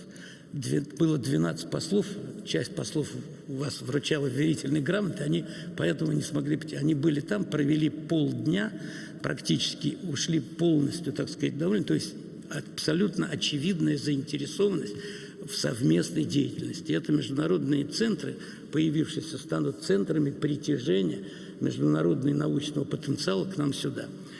И я бы хотел, если вы позволите, еще 2 очень коротких момента. Вот Максим Протусевич сказал, с моей точки зрения, очень важную вещь. Он сказал о том, что нельзя одинаково относиться ко всему. Если мы будем сейчас смотреть и всю систему образования затачивать на нужды сегодняшних, так сказать, работодателей, то мы потеряем будущее. Понимаете, у какой-то части образовательных центров должна быть цель, вот Сергей Владимирович любит эту фразу, цель дальше жизни. И только тогда мы будем обеспечивать будущее. То есть нам очень точно надо понимать, должны быть какие-то школы выделены и какие-то вузы, которые должны готовить людей для будущего. Часть людей должна, очевидно, иметь сегодня приложение очевидное, а другие думать об этом. И мне кажется, это очень важная вещь. И вот чтобы усугубить это, я, к сожалению или к счастью, в этом зале уже об этом говорил, я повторю еще один раз. Вот, понимаете, мы сегодня оцениваем научную деятельность по наукометрии, как бы не было печально. Она появилась формально, когда люди, так сказать, это самый простой способ. Но к чему это приводит? Вот мы обсуждаем, когда Совет рекомендует вам премии, которые вы сегодня вручали, государственные премии. Но дальше оценка, особенно молодежь, которая приучена, она оценивает наукометрический показатель. И выясняется, что люди, которые заняты важнейшими государственными делами, у которых нет индекса цитирования, но у которых плавает, летает, ездит, причем это открытые там трубопроводы, они не попадают. Значит, мне кажется, что надо вернуться к разговору о том, чтобы ввести дифференцированную оценку вида научной деятельности. Как сделана у нас с вами модель германской науки. В Германии четко есть общество Макса Планка, фундаментальное, где оценивается все по статьям и докладам. Есть общество Фрауенгофера, которое оценится по прикладной науке. Вы получили 30% или 50% государственных дел, остальное заработали или не заработали, значит, вы не нужны. А третья вещь – это общество Гельмгольца. Оно в неком смысле аналог сегодня Курчатовского института.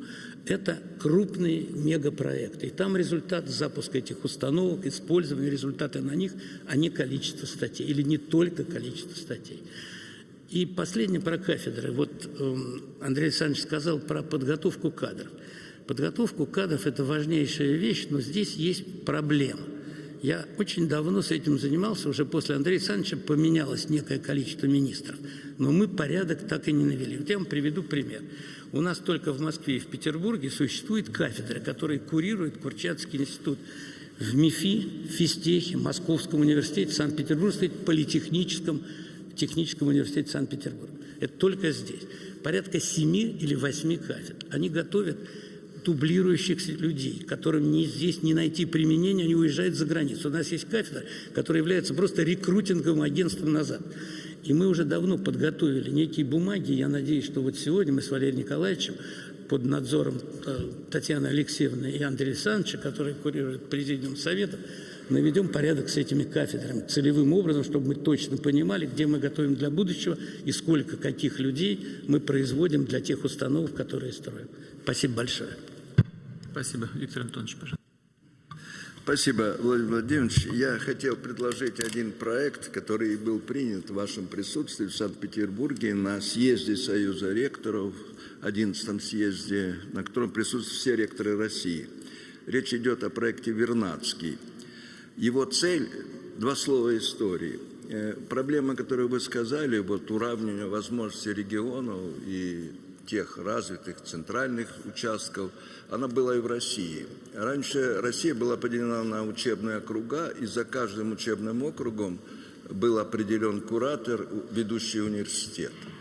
И более того, ведущий университет создавали другие университеты. Например, Казанский университет создавал Московский университет. Киевский университет, первый ректор был послан профессор Московского университета. Виленский, Бердский, все делалось с помощью ведущих университетов. И, собственно, идея Вернадского состоит в том, чтобы потенциал этот направить, вектор направить в регионы и попробовать интегрировать возможности регионов, ну и тех возможностей, которые уже есть достигнуты в ведущих университетах. И вот эту программу Вернадской мы начали реализовывать. На сегодняшний день подписано 11 соглашений с регионами, подписали только губернаторы. Содержание всех подписанных программ – это повышение квалификации учителей, это подготовка, если возможно, аспирантуры, научных школ и так далее. Поскольку мы на Госсовете, я назову, с кем мы подписали, и поблагодарю губернаторов и руководителей. Ингушетия, Кабардино-Балкария, Кузбасс, Московская область, Саров, Татарстан, Тамбовская, Удмуртия, Ульяновская область, Хабаровский край, Ханты-Мансийский округ. И на стадии подписания еще 10 предложений. В ближайшие дни мы подпишем. Таким образом, уже более 20 регионов, первые лица подписывают это соглашение. Что было сделано? За прошедший год 100 мероприятий, более 100 мероприятий было проведено. Какие вот примеры я мог привести? Кемеровская область. Мы с помощью Цивилион, губернатором, организовали повышение квалификации, используя и дистанционные методы, и, конечно, командировки. Это серьезный проект, мы его реализовали. Например, Тульская область, мы организовали вертикаль школа, колледж, вуз. То есть профессиональное образование, школа, профессиональное и вуз. И проект тоже нам нравится. Но во всех остальных регионах мы стараемся повышать квалификацию учителей и вот готовить научные кадры. Вот Например, за эти несколько лет мы провели съезды учителей, 9 тысяч учителей приехало в Московский университет, 2-3 дня они находятся в среде, смотрят, повышают квалификацию и уезжают. Какое предложение? Конечно, этот проект надо укреплять и расширять. И не только Московский университет, надо, конечно, другие ведущие университеты включать в эту линейку. И вот эта интеграция, она очень востребована. И вот губернатор, почти каждый говорит, давай и мы это сделаем. Какие есть проблемы? Пока мы тратим средства из своей программы развития. Ну, тратим, направляем, я бы так сказал. Это командировки, это приемы, это соответствующая дистанционная форма, литература и так далее. Губернаторы тоже не всегда могут эти средства использовать, у них есть свои законы, и здесь вот говорили некоторые, что надо дать им возможность больше использовать. 2 министерства наши, я говорил с Сергеем Сергеевичем, Валерием Николаевичем, он ректор, мы с ним это хорошо обсуждали, тоже есть средства и на нацнауку, и на другие проекты. Владимирович, просьба состоит в том, чтобы была замечена эта программа, было дано поручение ее укрепить и усилить, и мы вот готовы эту программу вот рассматривать как такой, пусть наш скромный вклад в ту задачу, которую поставили, выравнивая возможности регионов и центра. Все-таки ректоры, здесь кое-какие есть, особенно вот далекие, говорят, что есть проблема. Я другое слово не употреблю, хотя оно более крепкое есть. Школьники уезжают, молодые люди уезжают. Трудности дальше с кадрами во всем. И с медициной, и с педагогикой, и с наукой и так далее. Значит, мы в силах справиться, для этого надо мобилизоваться. Сейчас наступило время нашей мобилизации. Предлагаю программу «Вернадский» от имени Союза ректоров, не только Московского университета, поддержать. Спасибо, мы будем поддерживать. Виктор Антонович, хотелось бы только, чтобы преподаватели не только к вам ехали из регионов, но чтобы ваши специалисты ехали в регион, чтобы был такой путь двустороннего движения. Владимир Стефанович, пожалуйста.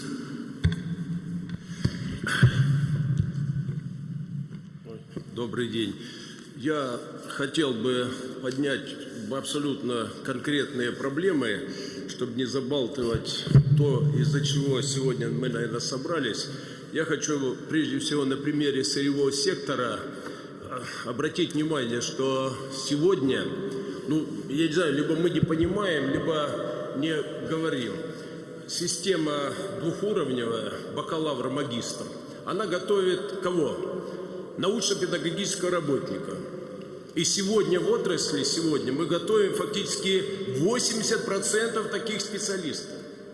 К чему мы пришли? В нефтегазовом секторе сегодня Сибур, Газпром, далее, 8 компаний, которые я знаю, открывают корпоративные институты, чтобы доучивать вот этого недоучившегося специалиста, для того, чтобы они были аттестованы на компетентность. Вот здесь присутствует Шохин, он прекрасно знает. А что будет с СПГ? Вопрос кардинальный стоит, что мы должны четко, внедрив эту систему, ориентировать то, что мною уважаемый Ковальчук сказал, на наукоемкие технологии. Но нам до них-то экономику надо подтянуть-то ведь. Понимаете? И в регионах главная проблема – это кадры. Тормозом является развитие сегодня кадры, инженеры. И я просил бы, сохранив то, что у нас есть, все-таки базовым, основным университетам предоставить в этой части более активную свободу. Я просто ехал, у меня 4 звонка были от руководителей нефтегазовых компаний, не знаю, почему губернаторы молчат, но это проблема острейшая. То есть кто внедрил, не надо ни санкций, ничего. Это фактически стагнация всей нашей экономики. Это надо четко понимать. Мы говорим, но ничего не меняем. Вторая проблема, Владимир Ильич, я коротко буквально, это проблема аспирантуры. Надо ее сократить минимум в 3 раза. Если мы готовим для научно-педагогических кадров, то они должны быть именно уровня мирового, чтобы делали прогрессы. Надо инвестировать в стажировки, двойные защиты. Здесь он защищает кандидатскую. В этот же период со знанием языка, чтобы стимулировать то же самое язык, отправлять своих коллег. У нас вот есть такие 8 университетов. И туда, чтобы он одновременно был там доктором философии. Это надо административно решить. И, конечно, тормозом для высшего образования является самозакомплексованность госрегулирования. Владимир Владимирович, вот пример приведу. СПГ без этого невозможно. Мы открываем, Shell пришел, инвестирует деньги. 2 года. Я к вам не могу обратиться никак. 2 года документ по разрешению мены я не могу получить. 2,5 года. Они уже привезли оборудование, которое в Европе, в Америке нету. Дали инвестиции. Надо молиться, креститься. Мы не можем элементарный вопрос решить. Ну и другие вопросы по программам, по учебным. Надо расширить научное, вот по научным направлениям, научное направление. Они узкие, но мы живем в другом этапе, уже прекрасно понимаем. Диссертации нужно более другие уже все, и требования к советам другие быть. И, конечно, вот монополию госрегулирования в этом вопросе, она переусердствовала. И один маленький, но серьезный вопрос. Этот год Антарктиды. 100 лет исполняется. Есть огромная проблема, которую я хотел бы здесь, не буду светить, но хотел бы, если возможно, передать. Она требует именно вашего вмешательства, потому что это проблемы мирового приоритета. Владимир Владимирович, можно, да? Спасибо. 200 лет открытия Антарктиды. 200. Вот. Значит, что касается аспирантуры, то я полностью с вами согласен. Да мы все согласны. 12% только диссертантов защищают диссертацию в период обучения в аспирантуре. Это уже явно говорит о каком-то системной какой-то проблеме там, внутри вот этого направления. Поэтому точно совершенно здесь нужно поработать. А что касается Shell, что он там привез и в чем проблема? Для того, чтобы СПГ работала, нужно центры компетенции, аттестованных специалистов. Есть лаборатории, есть оборудование. Мы нашли все. И нужно помещение в Санкт-Петербурге. Мы предложили мену сейчас производить. Для того, чтобы решить проблему помещения в Санкт-Петербурге, вам с губернатором надо приехать сюда, в Кремль. А это все губернаторы. 8, Владимир Владимирович, 8 губернаторов сегодня зависят от сырьевых регионов, от того, будет этот проект реализованный. Это серьезная проблема. Но она вот пример привожу, как мы сегодня решаем вопрос правительства. Они вам что, бесплатно привезли какие-то технологии, что ли?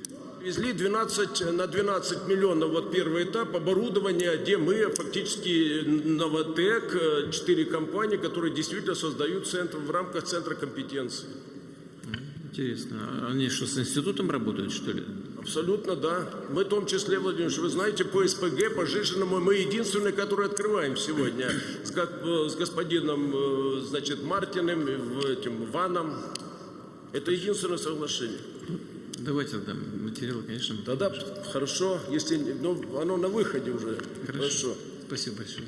Александр Михайлович, пожалуйста. Уважаемый Владимир Владимирович, уважаемые коллеги, мы понимаем, что решение той проблемы, которую мы сегодня обсуждаем, это научно-образовательное технологическое развитие регионов ускоренное.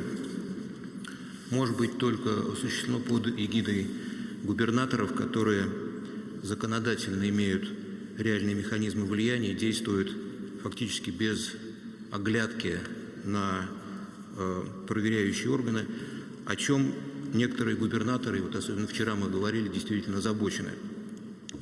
Поэтому представляется правильным поддержать вот это предложение Андрея Александровича Травникова о том, чтобы законодательно были права у губернаторов финансирования из региональных бюджетов не только образовательной деятельности в высших учебных заведениях, но и научных исследований.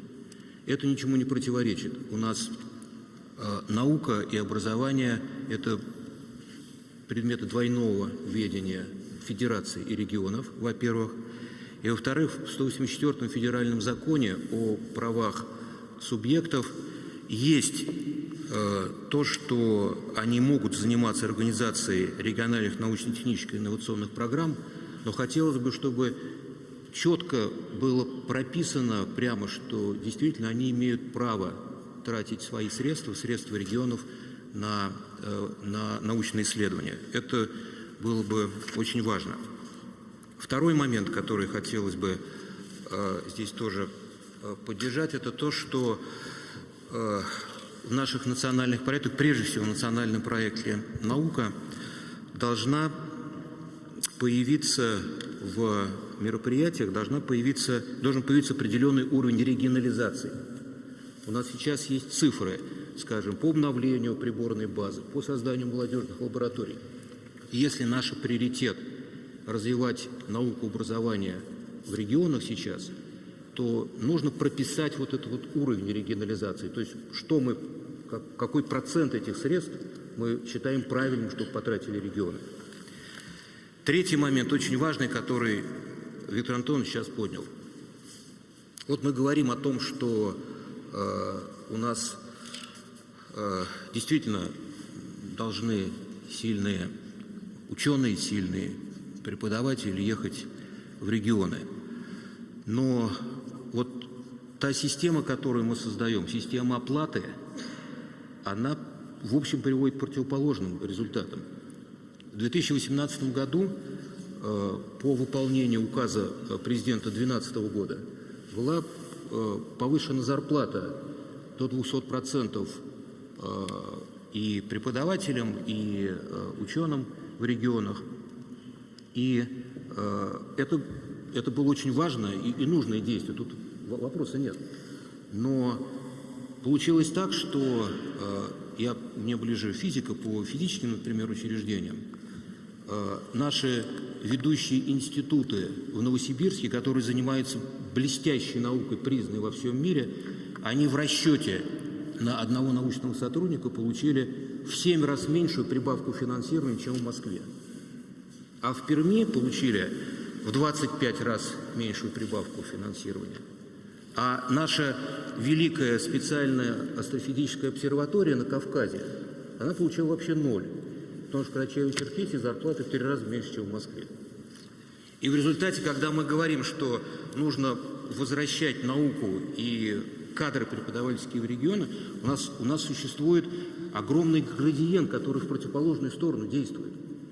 Поэтому, может быть, в отношении ведущих вузов и ведущих научных организаций в регионах все-таки делать привязку не по отношению к 200% по региону, а, наверное, правильнее было бы в привязке к потребительской корзине. Тогда это было бы справедливо, и тогда мы уравновесили вот эти потоки в одну сторону и в другую.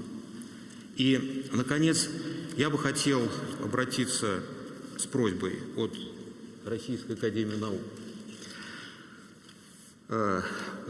В истории нашей страны есть замечательные примеры освоения, покорения территорий. Вот в советское время, пожалуй, важнейшим таким примером стала организация в 1957 году Сибирского отделения Академии наук СССР. Позднее, в 80-е и начале 90-х годов, были организованы Уральское и Дальневосточное отделение. И работа ученых и педагогов этих отделений, там это неразделимо друг от друга, конечно, дала огромный толчок развитию регионов. И мы сейчас с благодарностью вспоминаем имена ученых, которые приехали из столиц туда и действительно создали известные во всем мире региональные научные школы. 2 года назад на президентском совете, который мы проводили в Новосибирске, было дано поручение о разработке новой программы развития Сибирского отделения Российской академии наук и развития проекта «Академгородок 2.0». Владимир Ильич, нам кажется важным, и я хочу об этом вас попросить, что вы поручили Российской академии наук представить в ближайшее время новые программы развития и для 2 других региональных отделений – Дальневосточного и Уральского отделения, в том числе по развитию академгородков на острове Русский и в соответствующем месте в Екатеринбурге. То есть мы считаем, что для Российской академии наук региональное развитие – это важнейшая задача, и в рамках имеющихся у нас полномочий, конечно, сделаем все возможное, чтобы поддержать регионы. Спасибо. Спасибо. Александр Михайлович, только вот привязка заработной платы к потребительской корзине, она опосредованно и так осуществляется. У нас корзина, потом прожиточный минимум, потом МРОТ и к ней привязана зарплата. Это все в одной цепочке выстраивается. Но, тем не менее, я согласен с вами в том, что когда мы говорим о повышении доходов людей, которые наукой занимаются, есть общие подходы, так же, как в искусстве, скажем. В искусстве они не всегда подходят. Александр, пожалуйста. Спасибо, Владимир Владимирович. Владимир Владимирович, уважаемые коллеги, я только направление обозначить, по которым мы движемся. Ключевая тема, которую мы обсуждали с губернаторами, членами, они были связаны с изменением процедуры и приоритетного направления увеличения контрольных цифр в пользу вот это опрозрачивание процедуры, и ее смогли, насколько это возможно, за 2 дня погрузиться в эту тему. Что я имею в виду? У нас сейчас по 2020 году вот это увеличение, которое вы обозначили в своем послании, 17,8 тысяч мест, в 2022 на 60,8. Это очень большие цифры, но за этими простыми цифрами, большими, стоят в том, что рождают это увеличение. И здесь регион с одной стороны, с другой стороны, уровень преподавателей тоже должен быть, по-моему, от Елены Владимировны, мобильности вот, академической, ну, назовем ее так, и проект Вернадский, и то, что вы отметили, и соответствующие квалификации преподавателей. Поэтому распределение контрольных цифр, которое действовало ранее на уровне министерства и вызывало справедливые нарекания за ее непрозрачность и неоткрытость, поднимаем на уровень правительства и создаем ту согласительную процедуру, о которой было сказано в основном докладе. Это первое. Второе. Это, безусловно, будет сопровождаться необходимостью модернизации капитальной инфраструктуры высших учебных заведений в регионах. Буквально сегодня на заседании правительства мы приняли решение, такое решение мы принимаем впервые, это заложено в бюджете на 2020 год. Мы выделили 10 миллиардов рублей всем федеральным органам исполнительной власти, в ведении которых находятся высшие учебные заведения, на капитальный ремонт и антитеррористическую защищенность этих высших учебных заведений. Эти деньги будут уже в этом году, ну и, естественно, дальше мы будем этим заниматься. Следующая тема, которая звучала, это тема аспирантуры. Вы привели справедливую цифру, 12% защит диссертации, но это связано с тем, что на сегодняшний момент пока действует законодательство, согласно которому окончание аспирантуры не требует защиты диссертации. Это на усмотрение. И вот эта усмотренческая позиция привела в конечном итоге к тому сокращению, которое произошло. Буквально днями, правительство внесло, и буквально днями Государственная Дума приняла в первом чтении поправки в закон, которые возвращают защиту диссертации по результатам окончания аспирантуры и соответствующей научной работы. Но мы надеемся, что коллеги из Думы быстро примут этот закон, чтобы развернуть эту ситуацию. Поскольку в нацпроекте у нас в соответствии с вашим 204 указом 2018 года количество молодых исследователей к 2024 году должно составить 50,4% молодых в возрасте до 39 лет. И в этом смысле модернизация института аспирантуры в том числе позволит решать эту задачу. В 2019 году, и коллеги это знают хорошо, мы в порядке такого пилота или эксперимента выделили 1500 грантов в год по 600 тысяч рублей именно для тех научных, перспективных научных молодых людей, которые идут в науку и защищают диссертацию. И тогда у них есть такая государственная поддержка. Конечно, эффект мы оценим по результатам, пока еще это только первый год, нужна еще защита. Посмотрим в том числе, насколько это сработало. И еще одна тема, на которую хотела обратить внимание, частично она звучала, о ней говорил Михаил Валентинович, о ней говорили коллеги-губернаторы. У нас в национальном проекте «Наука» много новых институтов. Научно-образовательные центры, центры мирового уровня по самым разным направлениям стратегии научно-технологического развития. И мы эту работу продолжаем. Мы в прошлом году, вы в вступительном слове об этом сказали, создали 5 научно-образовательных центров. В этом году будет еще 5, 43 заявки, как было сказано в основном докладе. В мае мы эту отборочную кампанию проведем. Это будет полноценный конкурс. Вот выберем из этих 43 заявок, которые сейчас есть, те, кто реально готов. И впервые в мае этого года оценим, а что же произошло с научно-образовательными центрами, которые созданы были в прошлом году. Что получилось, что не получилось, насколько оказалась эта модель эффективной. И другие центры мирового уровня мы стараемся в рамках тех советов, которые созданы при правительстве совместно с администрацией президента, все-таки ориентировать на регионы страны, а не на Москву и Петербург. Хотя и там мы тоже создаем в силу высокого научного и образовательного потенциала.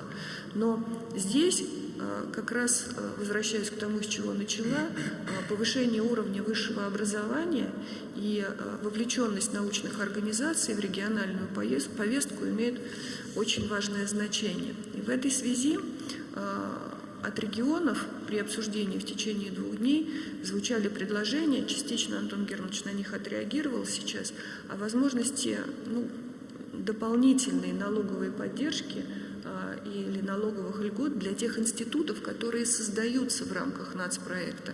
Потому что то, о чем сказал Антон Германович, это до нацпроекта «Наука» решения принятые, а это уже как бы новые. И здесь можно было бы это подумать, но мы с Антоном Германовичем говорили, что такая, в принципе, возможность у нас есть. Вот, собственно, все, о чем хотела сказать. Спасибо. Спасибо. Смотрите, уважаемые коллеги, вообще вопросы науки, образования чрезвычайно важны для любого государства, и для России, тем более для судеб страны, для ее будущего. Но у нас с вами сегодня конкретный, такой узкий, я бы сказал, даже вопрос. И звучит он, еще раз напомню, о повышении роли субъектов Российской Федерации в подготовке кадров для экономики и социальной сферы. Это не случайно совершенно мы с вами рассматривали сегодня вопрос именно в такой постановке. Почему? Потому что вот те национальные цели развития, которые мы сформулировали, и те национальные проекты, повторю еще раз, как инструменты достижения этих целей, они не смогут быть реализованы без кадрового обеспечения этой работы. И мы понимаем, что поскольку значительная часть этой работы, а может быть можно сказать, большая часть работы будет и должна быть сосредоточена в регионах, там и должны появиться там должен появиться этот кадровый потенциал, который обеспечит нам реализацию поставленных задач. Поэтому это не проходящая тема, это не дежурная тема для всех нас и для вас, как для руководителей регионов Российской Федерации и для представителей высшей школы, да, и среднего, в том числе, образования. Я хочу поблагодарить рабочую группу Госсовета, которая эти вопросы рассматривала и помогает соответствующим федеральным органам лучше понять, что и как нужно сделать, и сконцентрировать наши административные и финансовые ресурсы на том, что является наиболее важным. Хочу поблагодарить и выразить надежду на то, что после вот этой предварительной работы, после того, как мы сейчас примем соответствующие документы в виде поручений правительству, адресованные некоторые вопросы парламенту, что мы все вместе продолжим активно работать над реализацией тех задач, которые были сформулированы как основные, и сделаем это на самом высоком уровне. Спасибо большое. Успехов.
Президент Российской Федерации Владимир Владимирович Путин.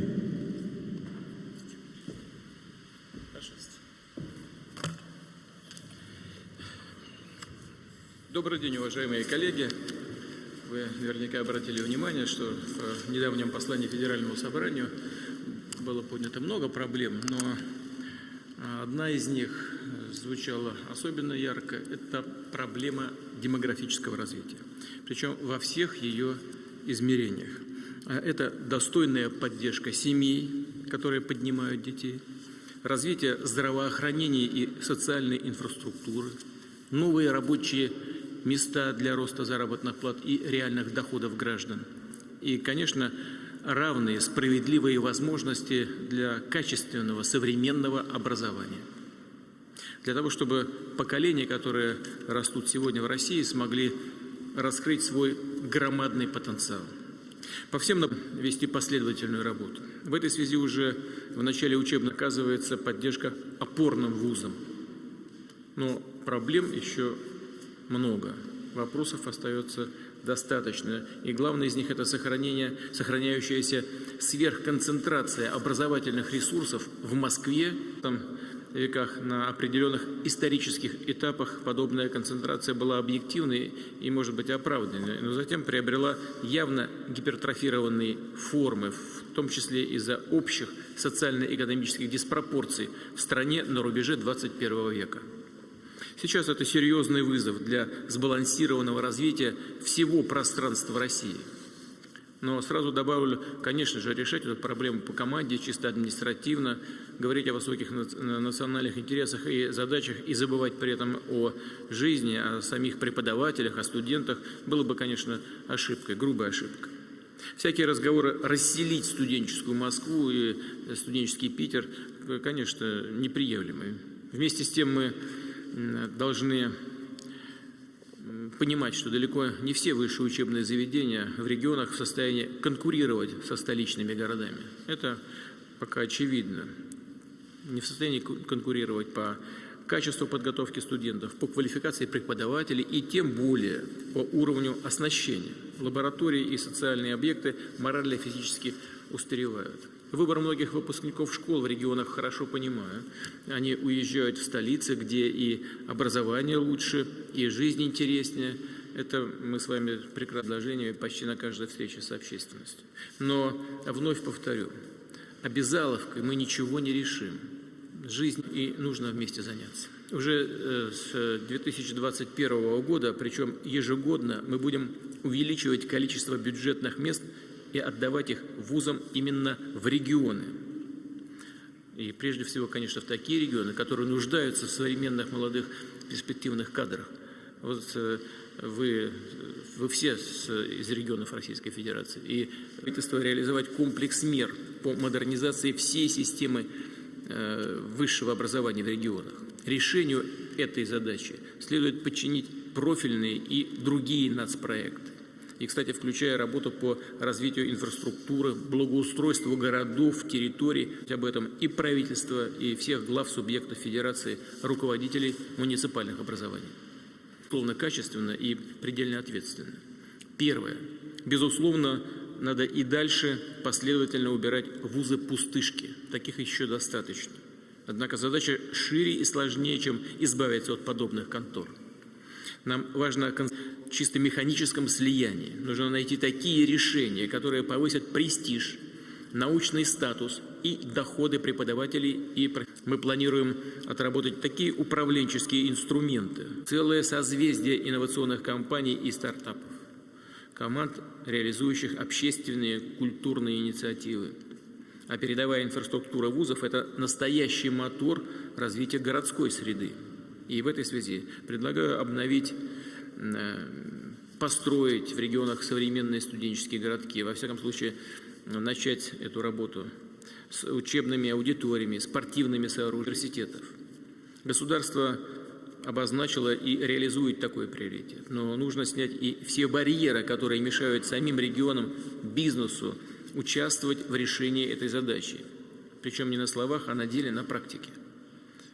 Как проблемы образовательных учреждений губернаторам известны, а вот числятся они по другому ведомству, за федеральным ведомством, допустим, и при наличии ресурсов напрямую финансировать программы развития местных вузов и их инфраструктуры, независимо от ведомственной подчиненности.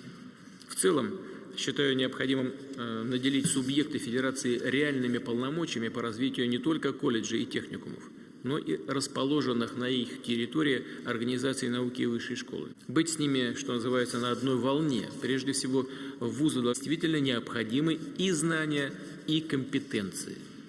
В этой связи еще не после второго курса менять образовательную траекторию, проходить обучение по смежным направлениям, что в том числе в рамках коротких, так называемых коротких образовательных программ, чтобы студенты могли получать дополнительную квалификацию, например, навыки предпринимательской деятельности. И техникумов.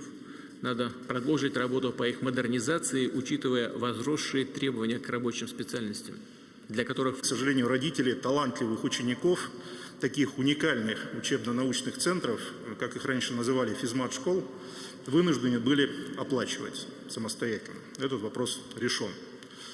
Есть первое решение по двум другим острым уже для регионов вопросов.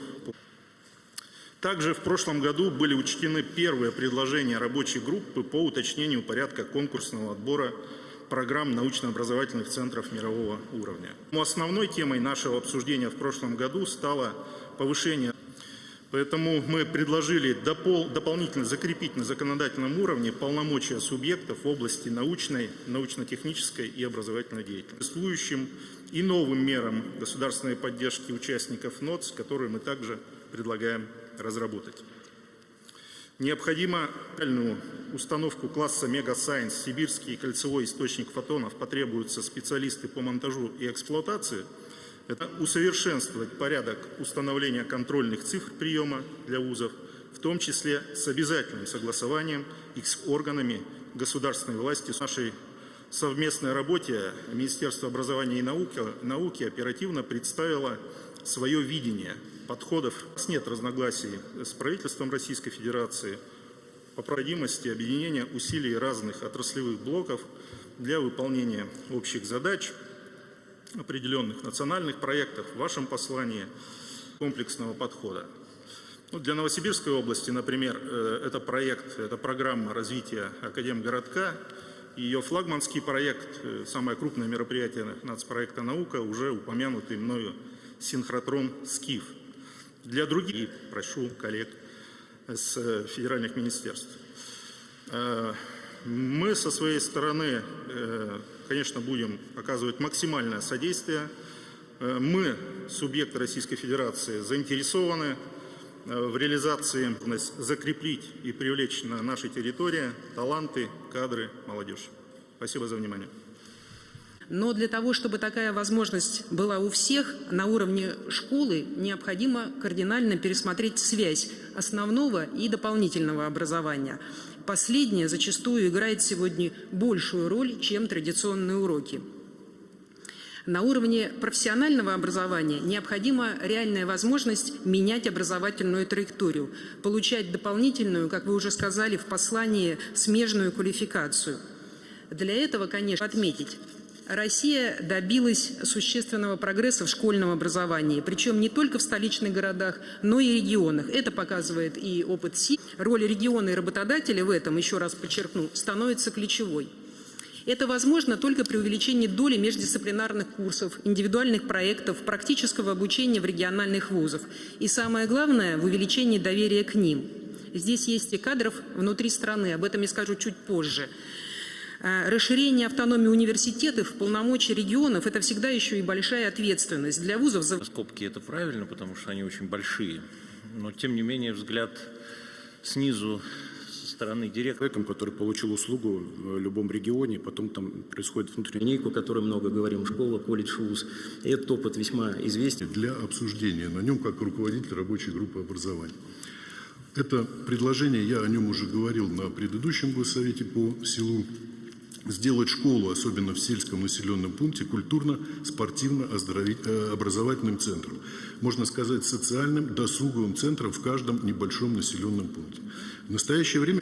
Что все внимательно следят за тем, что у нас происходит. Вчера в Курчатском институте было 30 представителей европейских... ведущих университетах. И вот эту программу Вернадской мы начали реализовывать. На сегодняшний... Я бы сказал даже вопрос. И звучит он, еще раз напомню, о повышении роли субъектов Российской Федерации в подготовке кадров для экономики и социальной сферы. Это не случайно совершенно мы с вами рассматривали сегодня вопрос именно в такой постановке. Почему? Потому что вот те национальные цели развития, которые мы сформулировали, и те национальные проекты, повторю еще раз, как инструменты достижения этих целей, они не смогут быть реализованы без кадрового обеспечения этой работы. И мы понимаем, что поскольку значительная часть этой работы, а можно сказать, большая часть работы будет и должна быть сосредоточена в регионах, там должен появиться этот кадровый потенциал, который обеспечит нам реализацию поставленных задач. Поэтому это не проходящая тема, это не дежурная тема для всех нас и для вас, как для руководителей регионов Российской Федерации и для представителей высшей школы, да и среднего, в том числе, образования. Я хочу поблагодарить рабочую группу Госсовета, которая эти вопросы рассматривала и помогает соответствующим федеральным органам лучше понять, что и как нужно сделать, и сконцентрировать наши административные и финансовые ресурсы на том, что является наиболее важным. Хочу поблагодарить и выразить надежду на то, что после вот этой предварительной работы, после того, как мы сейчас примем соответствующие документы в виде поручений правительству, адресованные некоторые вопросы парламенту, что мы все вместе продолжим активно работать над реализацией тех задач, которые были сформулированы как основные, и сделаем это на самом высоком уровне. Спасибо большое. Успехов.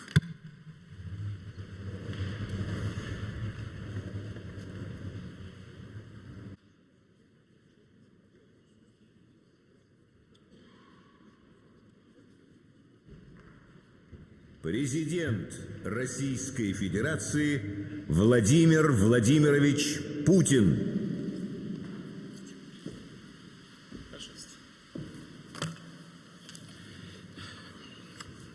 Добрый день, уважаемые коллеги. Вы наверняка обратили внимание, что в недавнем послании Федеральному собранию было поднято много проблем, но одна из них звучала особенно ярко – это проблема демографического развития, причем во всех ее измерениях. Это достойная поддержка семей, которые поднимают детей, развитие здравоохранения и социальной инфраструктуры, новые рабочие места для роста заработных плат и реальных доходов граждан. И, конечно, равные, справедливые возможности для качественного, современного образования. Для того, чтобы поколения, которые растут сегодня в России, смогли раскрыть свой громадный потенциал. По всем направлениям демографического развития, включая просвещение и образование, правительству, регионам, муниципалитетам, вместе с гражданским обществом, бизнесом, нужно вести последовательную работу. В этой связи уже в начале учебного года, следующего учебного года, на Госсовете предлагаю обсудить дальнейшее развитие всего общего образования. А сегодня в рамках нашей встречи с участием губернаторов, членов Совета по науке и образованию, считаю необходимым выработать новые, дополнительные решения по укреплению высшей школы в российских регионах. Много здесь уже сделано, конечно.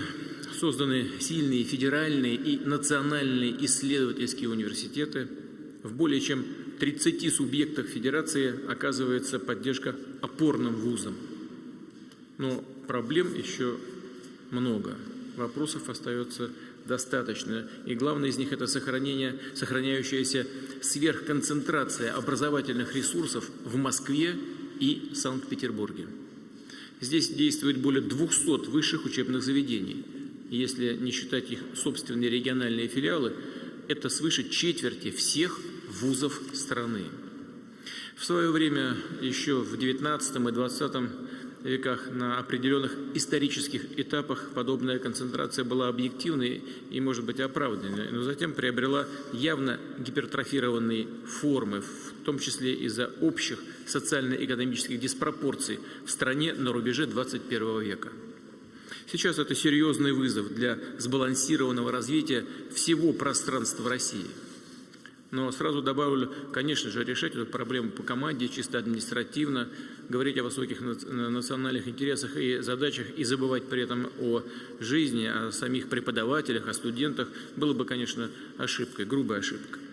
Всякие разговоры расселить студенческую Москву и студенческий Питер, конечно, неприемлемы. Вместе с тем мы должны понимать, что далеко не все высшие учебные заведения в регионах в состоянии конкурировать со столичными городами. Это пока очевидно. Не в состоянии конкурировать по качеству подготовки студентов, по квалификации преподавателей и тем более по уровню оснащения. Лаборатории и социальные объекты морально и физически устаревают. Выбор многих выпускников школ в регионах хорошо понимаю. Они уезжают в столицы, где и образование лучше, и жизнь интереснее. Это мы с вами прекрасно понимаем, отдаем себе в этом отчет. И зачастую уже не возвращаются молодые люди туда, где родились, выросли. Регионы теряют самое ценное при этом – таланты, кадры, молодежь. Вы знаете, звучат призывы повсеместно вернуть в вузы систему распределения. Сам многократно это слышал, встречаюсь с этими предложениями почти на каждой встрече с общественностью. Но вновь повторю, обязаловкой мы ничего не решим. Жизнь кардинально поменялась. Нужны условия для самореализации молодых людей, современные привлекательные стандарты жизни и учебы, возможности для достижения успеха.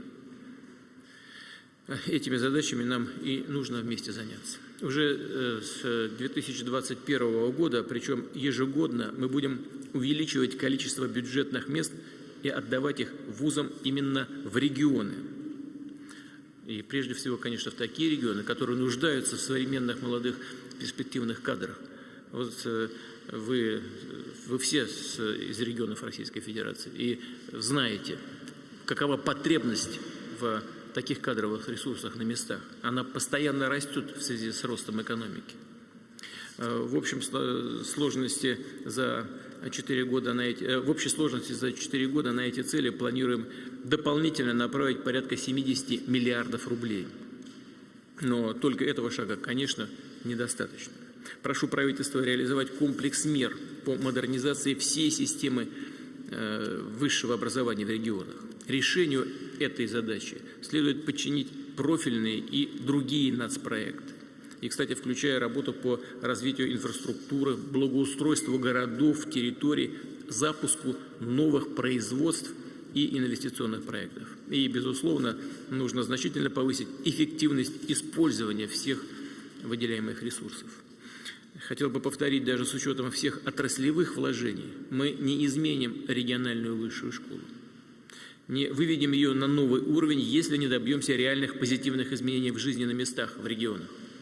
И прошу помнить об этом и правительство, и всех глав субъектов Федерации, руководителей муниципальных образований.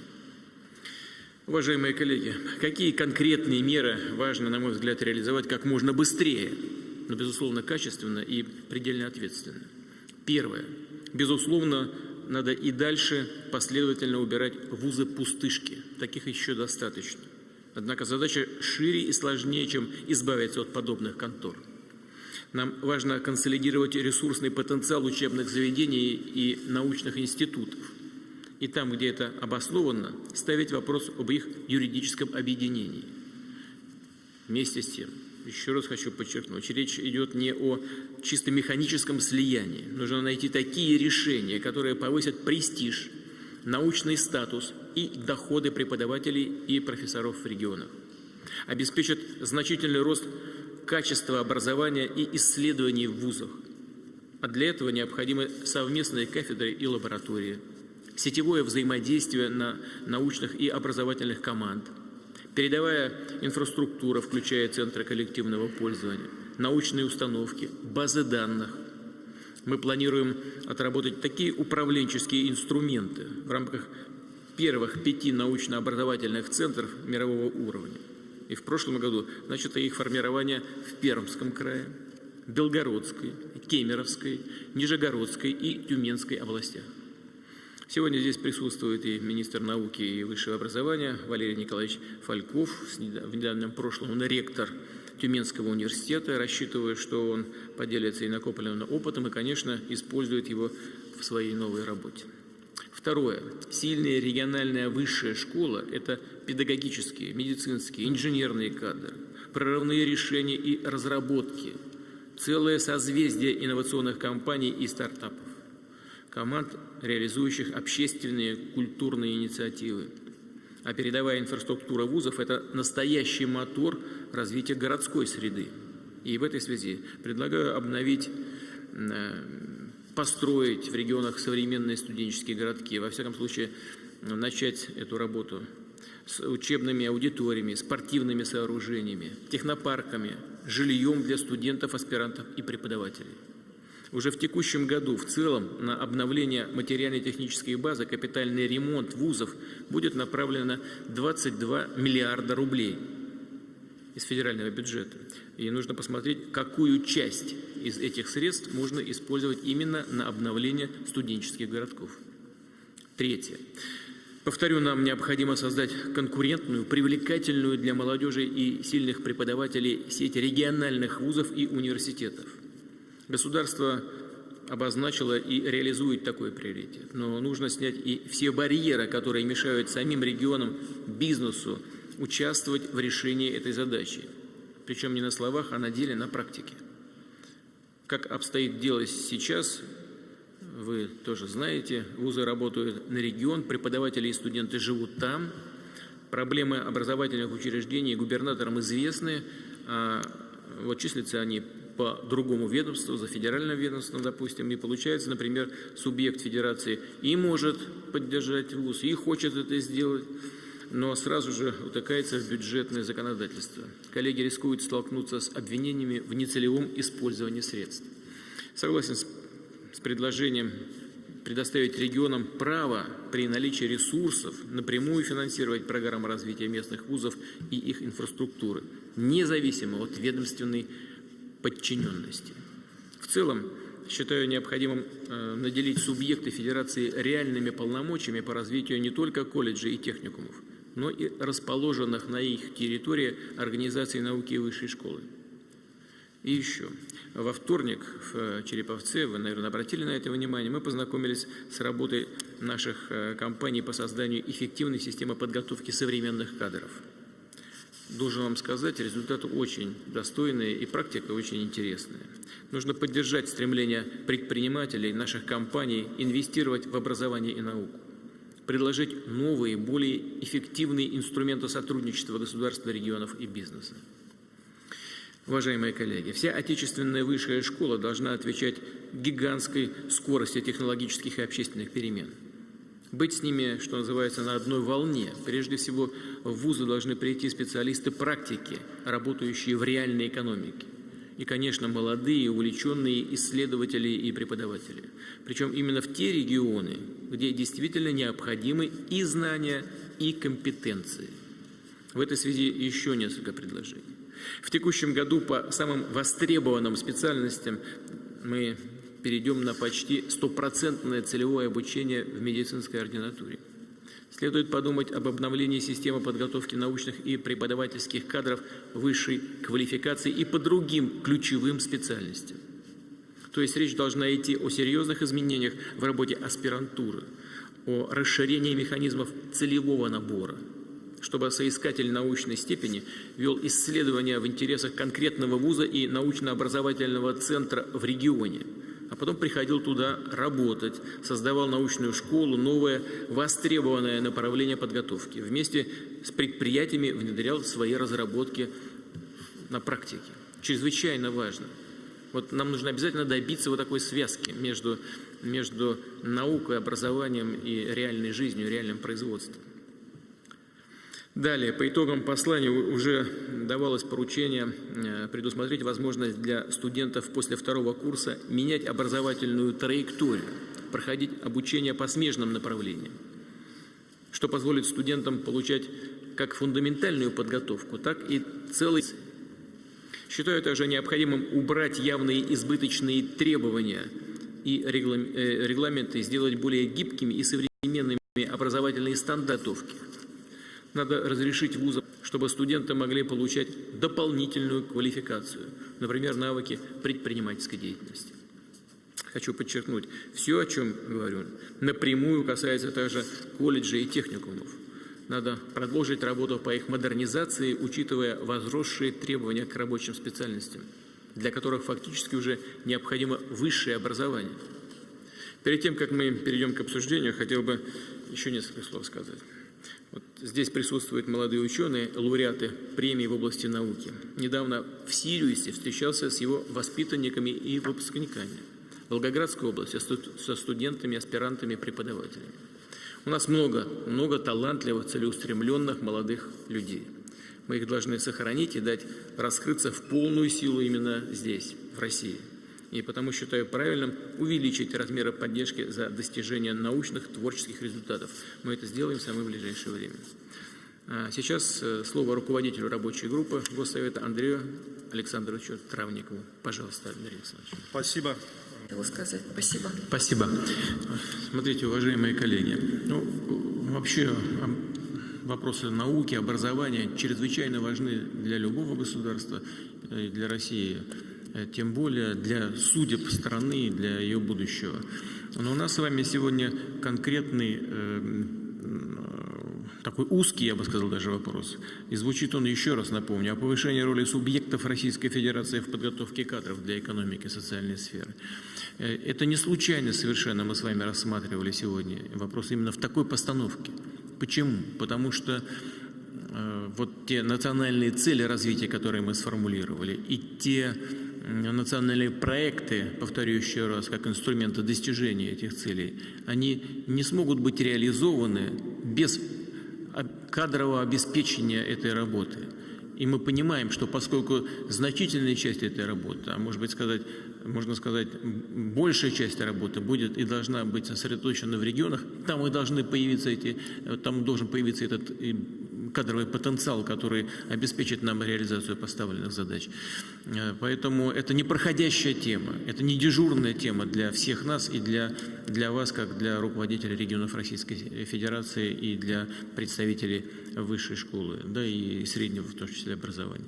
Я хочу поблагодарить рабочую группу Госсовета, которая эти вопросы рассматривала и помогает соответствующим федеральным органам лучше понять, что и как нужно сделать, и сконцентрировать наши административные и финансовые ресурсы на том, что является наиболее важным. Хочу поблагодарить и выразить надежду на то, что после вот этой предварительной работы, после того, как мы сейчас примем соответствующие документы в виде поручений правительству, адресованные некоторые вопросы парламенту, что мы все вместе продолжим активно работать над реализацией тех задач, которые были сформулированы как основные, и сделаем это на самом высоком уровне. Спасибо большое. Успехов.